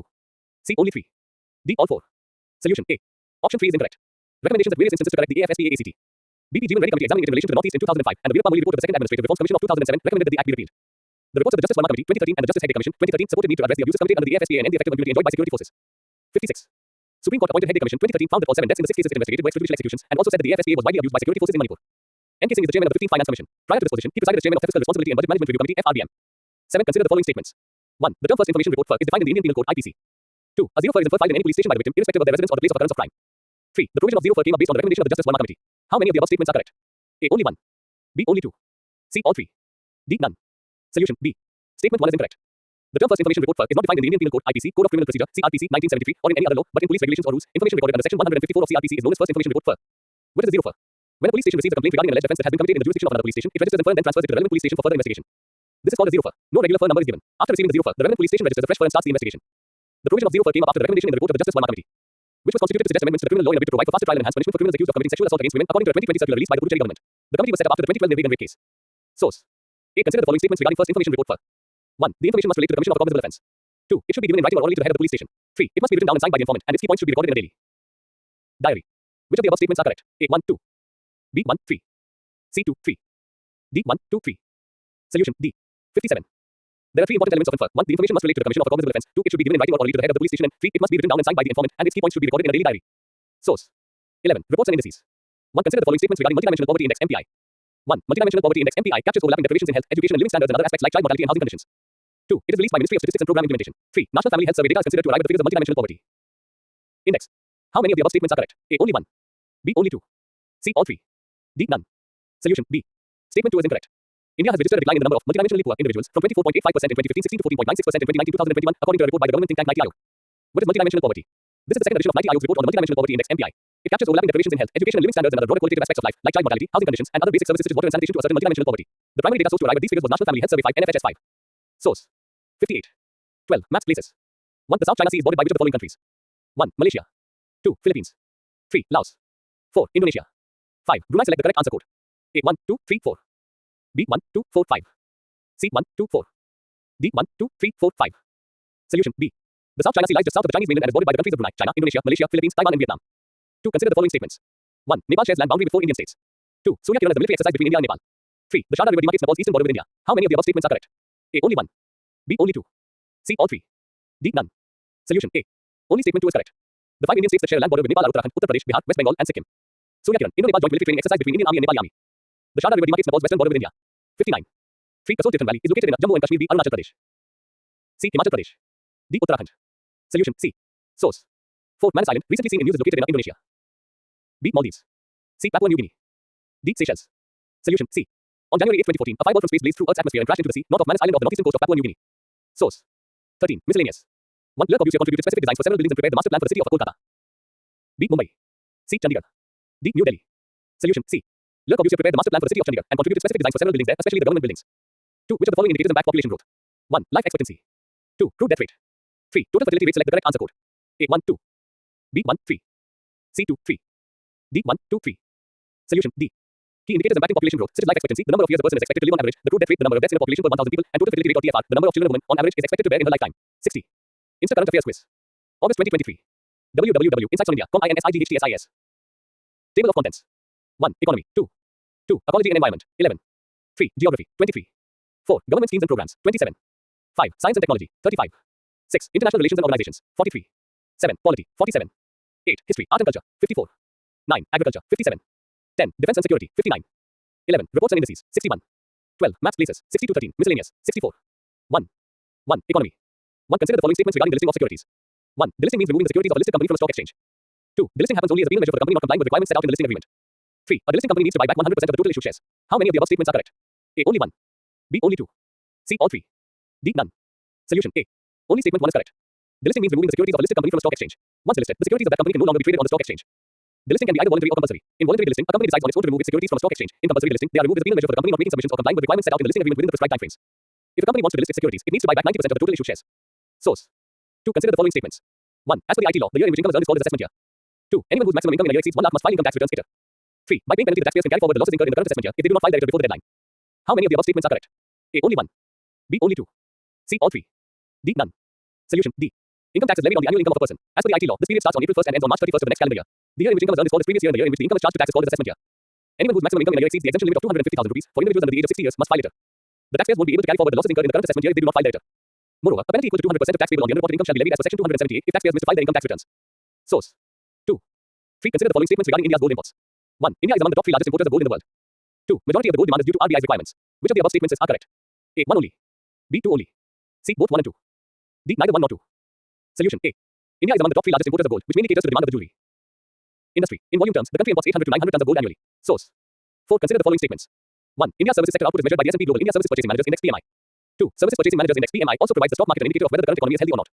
3. The Reserve Bank of India does not look at Purchasing Managers Index (PMI) data to make interest rate decisions. How many of the above statements are correct? A. Only 1. B. Only 2. C. All 3. D. None. Solution B. Statement 3 is incorrect. India's services sector output, as measured by the S&P Global India Services Purchasing Managers Index (PMI), rebounded from a 3-month low in June to record a 13-year high of 62.3 in July. The services PMI provides advanced insight into the services sector, giving investors a better understanding of business conditions and valuable information about the economic backdrop of various markets. Services PMI also provides the stock market an indicator of whether the current economy is healthy or not, which generally translates to higher corporate profits. The PMI data are also used by the Reserve Bank of India to help make interest rate decisions. Source. 5. Consider the following statements regarding Harmonized System of Nomenclature (HSN) code. 1. It is a multi-purpose international product nomenclature developed by the World Trade Organization (WTO). 2. It was developed with the vision of facilitating the classification of goods all over the world in a systematic manner. 3. In India, HSN codes apply to customs and GST. Which of the above statements are correct? A. 1, 2. B. 2, 3. 3. C. 1, 3. D. 1, 2, 3. Solution B. Statement 1 is correct. HSN stands for Harmonized System of Nomenclature Code. This was introduced in 1988 by the World Customs Organization (WCO). This was introduced for systematic classification of goods both national and international. This is a 6-digit code that classifies various products. India has been using HSN codes since 1986 to classify commodities for customs and central excise. HSN codes apply to customs and GST. The codes prescribed in the customs tariff are used for the GST purposes too. HSN is used all over the world. There are different HSN codes for various commodities. HSN codes remove the need to upload details about the goods, which makes filing of GST returns easier. HSN code is required for anything from animal products, mineral products, plastic articles to footwear, arms and ammunition and machinery. 6. Consider the following statements regarding follow-on public offer (FPO). 1. A follow-on public offer (FPO) is the additional issuance of shares to investors by a company listed on a stock exchange. 2. It is made by a company after the initial public offering (IPO). 3. Companies usually announce FPOs to raise equity or reduce debt. How many of the above statements are correct? A. Only 1. B. Only 2. C. All 3. D. None. Solution C. A follow-on public offer (FPO), also known as a secondary offering, is the additional issuance of shares after the initial public offering (IPO). Companies usually announce FPOs to raise equity or reduce debt. The two main types of FPOs are dilutive, meaning new shares are added, and non-dilutive, meaning existing private shares are sold publicly. Follow-on offerings are also known as secondary offerings. 7. Consider the following statements. 1. Nominal GDP is the total market value of all the goods and services produced in India in a financial year. 2. The nominal GDP is derived from the real GDP by removing the effect of inflation. 3. The Fiscal Responsibility and Budget Management (FRBM) Act stipulates that the total borrowings fiscal deficit cannot be more than 6% of the nominal GDP. How many of the above statements are correct? A. Only 1. B. Only 2. C. All 3. D. None. Solution A. Only statement 1 is correct. 4. Nominal GDP is nothing but the total market value of all the goods and services produced in India in a financial year. For purposes of analyzing the economy, one often uses the real GDP, but for preparing the budget, it is the nominal GDP that matters. The real GDP is derived from the nominal GDP by removing the effect of inflation. Once the government knows the nominal GDP of the current financial year, it uses this number to project the likely nominal GDP in the next financial year for which the budget is being made. Typically in India, as indeed is the case with most developing economies, the governments are forced to spend more than they earn. That means they have to borrow money from the market. But over time, India instituted strict rules limiting how much the union government can borrow. These limits are set by the Fiscal Responsibility and Budget Management (FRBM) Act. The FRBM Act stipulates that the total borrowings fiscal deficit cannot be more than 3% of the nominal GDP. A. Consider the following statements. 1. In the stock market, the trade plus 1 T plus 1 settlement cycle means that trade-related settlements must be done within a day or 24 hours of the completion of a transaction. 2. India became the first country in the world to start the T plus 1 settlement cycle in top listed securities. 3. Until early 2000s, stock markets in India had a weekly settlement system. How many of the above statements are correct? A. Only 1. B. Only 2. C. All 3. D. None. Solution. B. Statement 2 is incorrect. After China, India became the second country in the world to start the trade plus 1 T plus 1 settlement cycle in top listed securities. What's the T plus 1 settlement plan? The T plus 1 settlement cycle means that trade-related settlements must be done within a day or 24 hours of day. Completion of a transaction. For example, under T plus 1, if a customer bought shares on Wednesday, they would be credited to the customer's demat account on Thursday. This is different from T plus 2, where they will be settled on Friday. As many as 256 large cap and top mid cap stocks, including Nifty and Sensex stocks, will come under the T plus 1 settlement from Friday. Until 2001, stock markets had a weekly settlement system. The markets then moved to a rolling settlement system of T plus 3 and then to T plus 2 in 2003. T plus 1 is being implemented despite opposition from foreign investors. The United States, United Kingdom and Eurozone markets are yet to move to the T plus 1 system. And what are the benefits of T plus 1? In the T plus 1 format, if an investor sells a share, she will get the money within a day and the buyer will get the shares in her demat account also within a day. This will also help investors in reducing the overall capital requirements for the margins getting released on T plus 1 day and in getting the funds in the bank account within 24 hours of the sale of shares. The shift will boost operational efficiency as the rolling of funds and stocks will be faster. A shortened settlement cycle also reduces the number of outstanding unsettled trades at any point of time and thus decreases the unsettled exposure to clearing corporation by 50%. The narrower the settlement cycle, the narrower the time window for counterparty insolvency, bankruptcy to impact the settlement of a trade. 9. Which of the following statements describe the term demographic dividend? 5. A rise in the gross employment ratio of country due to government policies. B. A rise in the standard of living of the people due to the growth of alternative livelihood practices. C. A rise in the rate of economic growth due to higher share of working age people in the population. D. A rise in the rate of literacy due to development of educational institutions in different parts of the country. Solution. C. Demographic dividend, as defined by the United Nations Population Fund, is the economic growth potential that can result from shifts in a population's age structure, mainly when the share of the working age population is larger than the non-working age share of the population. 10. Which of the following are the reasons for involuntary financial exclusion? 1. High transaction costs. 2. Remoteness of service provider. 3. Lack of surplus income. 4. Poor quality of services rendered. Select the correct answer code. A. 1, 2, 3. B. 1, 3, 4. C. 1, 2, 3, 4. D. 2, 3, 4. Solution. C. 11. The balance of payments includes both the current account and capital account. Consider the following statements regarding this. 1. The current account includes the nation's net trade in goods and services, its net earnings on cross-border investments, and its net transfer payments. 2. The capital account is included in calculations of national output, while the current account is not. Which of the above statements are incorrect? A. 1 only. B. 2 only. C. Both 1 and 2. D. Neither 1 nor 2. Solution. B. The balance of payments divides transactions into two accounts, the current account and the capital account. The current account includes transactions in goods, services, investment income, and current transfers. The capital account, broadly defined, includes transactions in financial instruments and central bank reserves. 6. The current account is included in calculations of national output, while the capital account is not. 12. Consider the following statements. 1. Any change in the repo rate impacts the interest rate for borrowers. 2. Marginal cost of fund-based lending rates (MCLR) is the minimum interest rate below which banks cannot lend. 3. Under the marginal cost of fund-based lending rates (MCLR) regime, banks decide on the interest rate at which they will offer to borrowers on the basis of the marginal cost at which they get funds and borrowing from the RBI. Which of the above statements are correct? A. 1, 3. B. 1, 2. C. 2, 3. D. 1, 2, 3. Solution. D. Introduced on April 1, 2016, MCLR is the minimum interest rate below which banks cannot lend. Banks calculate all operating costs as a percentage of marginal cost of funds for computing MCLR. Under the MCLR regime, banks decide on the interest rate at which they will offer to borrowers on the basis of the marginal cost at which they get funds and borrowing from the RBI. Any change in the repo rate, the rate at which the RBI lends money to banks to meet their short-term funding needs, impacts the interest rate for borrowers. Banks review their MCLR of different maturities every month on a pre-announced date with approval from their boards. 13. The term circuit breakers are most commonly used in renewable energy production. B. US Fed tapering. C. RBI monetary policy. D. Stock market. Solution. D. Circuit breakers are triggered to prevent markets from crashing due to a panic-induced sale of stocks.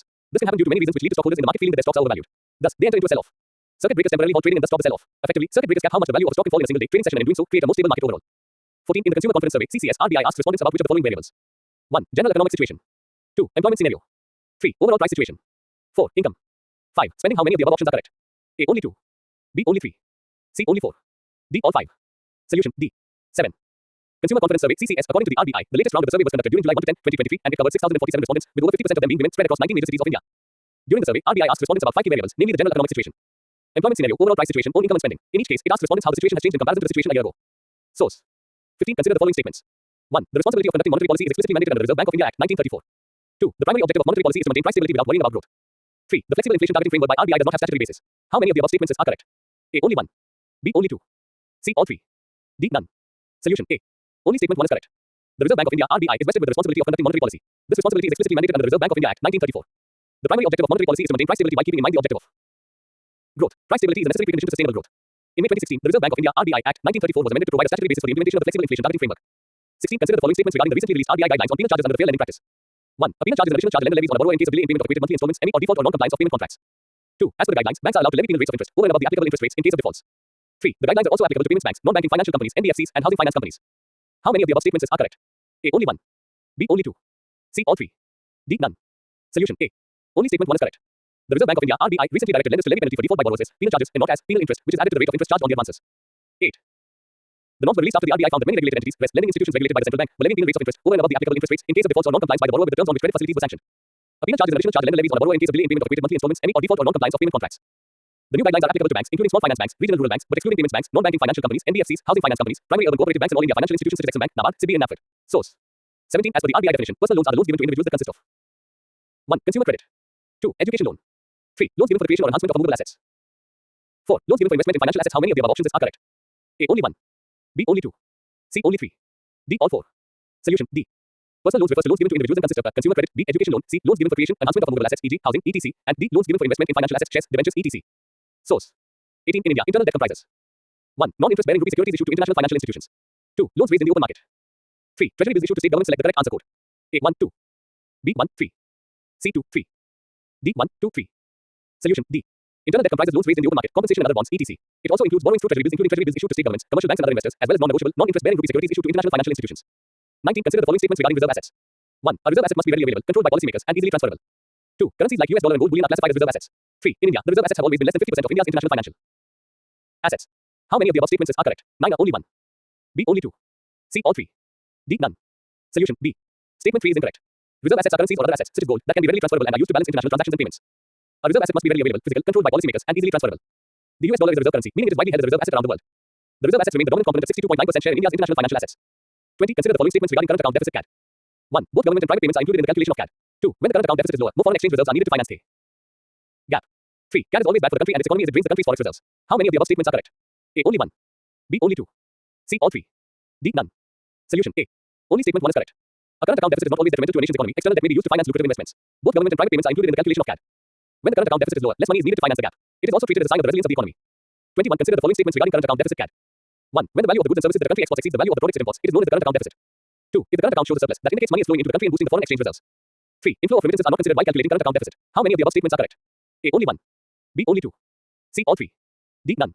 Solution A. Only statement 2 is correct. 10. The current account deficit or CAD is a key indicator of a country's external sector. When the value of the goods and services that the country imports exceeds the value of the products it exports, it is known as the current account deficit. Together with the fiscal deficit, which is the amount of money that the government has to borrow in any year to fill the gap between its expenditures and revenues, the two make up the twin deficits that are considered the enemies of the stock market and investors. If the current account, the country's trade and transactions with other countries, shows a surplus that indicates money is flowing into the country, boosting the foreign exchange reserves and the value of the rupee against the dollar. These are factors that will have ramifications on the economy and the stock markets, as well as on returns on investments by people.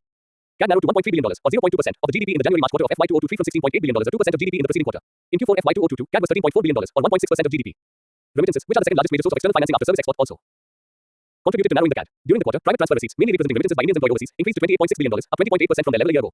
2. Ecology and environment. 1. Consider the following statements regarding Intergovernmental Science Policy Platform on Biodiversity and Ecosystem Services, IPBES. 1. The Intergovernmental Science Policy Platform on Biodiversity and Ecosystem Services, IPBES, is a United Nations body that strengthens the science policy interface for biodiversity and ecosystem services. 2. It is intended to serve a similar role to the Intergovernmental Panel on Climate Change. 3. United Nations Environment Programme, UNEP, provides secretariat services to IPBES. How many of the above statements are correct? A. Only 1. B. Only 2. C. All 3. D. None. Solution B. Statement 1 is incorrect. The Intergovernmental Science Policy Platform on Biodiversity and Ecosystem Services, IPBES, is an independent intergovernmental body established by states to strengthen the science policy interface for biodiversity and ecosystem services for the conservation and sustainable use of biodiversity, long-term human well-being and sustainable development. It was established in Panama City on the 21st of April 2012 by 94 governments. It is not a United Nations body. However, at the request of the Peace Plenary and with the authorization of the UNEP Governing Council in 2013, the United Nations Environment Programme, UNEP, provides secretariat services to IPBES. It is intended to serve a similar role to the Intergovernmental Panel on Climate Change. 2. Consider the following statements regarding National Tiger Conservation Authority. 1. The National Tiger Conservation Authority has been fulfilling its mandate within the ambit of the Wildlife Protection Act, 1972. 2. Its mandate included setting up the Tiger Protection Force and funding the relocation of villagers from the protected areas. 11. 3. It is headed by the Prime Minister of India. How many of the above statements are correct? A. Only 1. B. Only 2. C. All 3. D. None. Solution B. Statement 3 is incorrect. The National Tiger Conservation Authority is a statutory body under the Ministry of Environment, Forests and Climate Change.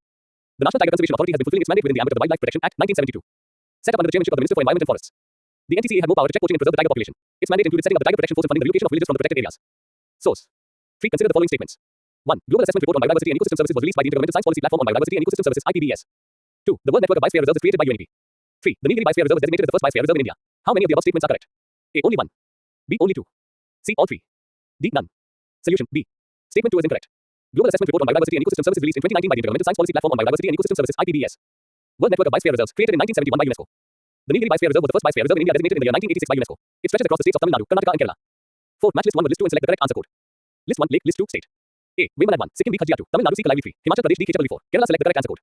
A, B, C, D 12, 4321B, 4312C, 3412D, 3421 solution A. 5. Consider the following statements. 1. The color of the ocean depends on the absorption and scattering of light. 2. When the sunlight falls on deep and clear water, colors with shorter wavelengths are absorbed by the water molecules and which have a much longer wavelength are reflected back. 3. In some parts the oceans appear green due to the existence of phytoplankton on the upper surface of the water. How many of the above statements are correct? A. Only 1. B. Only 2. C. All 3. D. None. Solution B. Statement 2 is incorrect. In most regions across the world, the oceans appear blue or navy blue for a reason. This happens due to the absorption and scattering of light, according to a report by NASA. When the sunlight falls on deep and clear water, colors with longer wavelengths, such as red, yellow and green, are absorbed by the water molecules, but blue and violet, which have a much shorter wavelength, are reflected back.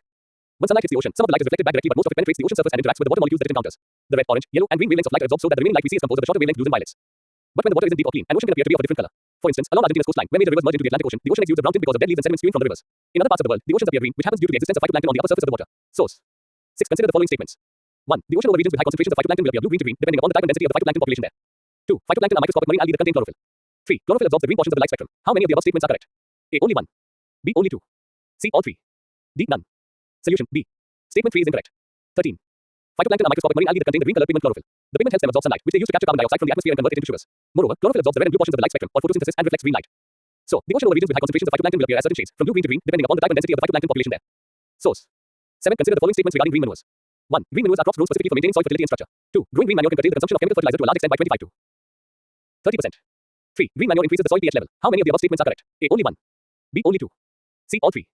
D. None. Solution B. Statement 3 is incorrect. Green manures are crops grown specifically for maintaining soil fertility and structure. They are normally incorporated back into the soil, either directly or after removal and composting. There are 3 main varieties of green manure, including ginger, cowpeats, and hemp. Also some crops such as summer moon, mash pulses, and y-axis green manure. Punjab's per hectare fertilizer consumption, which is around 244 kilograms, is one of the highest in the country and is also higher than the national average. Growing green manure can curtail this consumption to a large extent by 25 to 30% and can save huge input costs for the farmers. Also, even the pH level of the soil in several parts of the state is more than 8.5 and 9%, and green manure is beneficial to maintain it at the required level, which is 7%. 8. Consider the following statements regarding Intergovernmental Panel on Climate Change (IPCC). 1. Intergovernmental Panel on Climate Change (IPCC) was established by the World Meteorological Organization (WMO) and the UN Environment Programme (UNEP). 2. The IPCC produces comprehensive assessment reports (ARS) that are considered the most authoritative source of scientific knowledge on climate change. 3. So far, IPCC has released more than 10 assessment reports (ARS). How many of the above statements are correct? A. Only 1. B. Only 2. C. All 3. D. None. Solution B. Statement 3 is incorrect. Established in 1988 by the World Meteorological Organization (WMO) and the UN Environment Programme (UNEP), the IPCC produces comprehensive assessment reports (ARS) that are considered the most authoritative. 14. Source of scientific knowledge on climate change. So far, it has released 6 ARS. The final synthesis report of the 6th AR came out in March 2023, and with the latest elections, the body has initiated a new cycle of producing the next AR. Source. 9. Consider the following statements regarding Sargasso Sea. 1. The Sargasso Sea is located entirely within the Pacific Ocean. 2. It is bounded by 4 ocean currents forming an ocean gyre. 3. It is the only sea without a land boundary. How many of the above statements are correct? A. Only 1. B. Only 2. C. All 3. D. None. Solution B. Statement 1 is incorrect. The Sargasso Sea, located entirely within the Atlantic Ocean, is the only sea without a land boundary. It is bounded by 4 ocean currents forming an ocean gyre. It is distinguished from other parts of the Atlantic Ocean by its characteristic brown sargassum seaweed and often calm blue water. The sea is bounded on the west by the Gulf Stream, on the north by the North Atlantic Current, on the east by the Canary Current, and on the south by the North Atlantic Equatorial Current, the four together forming a clockwise circulating system of ocean currents termed the North Atlantic Gyre. 10. Which of the following animal is often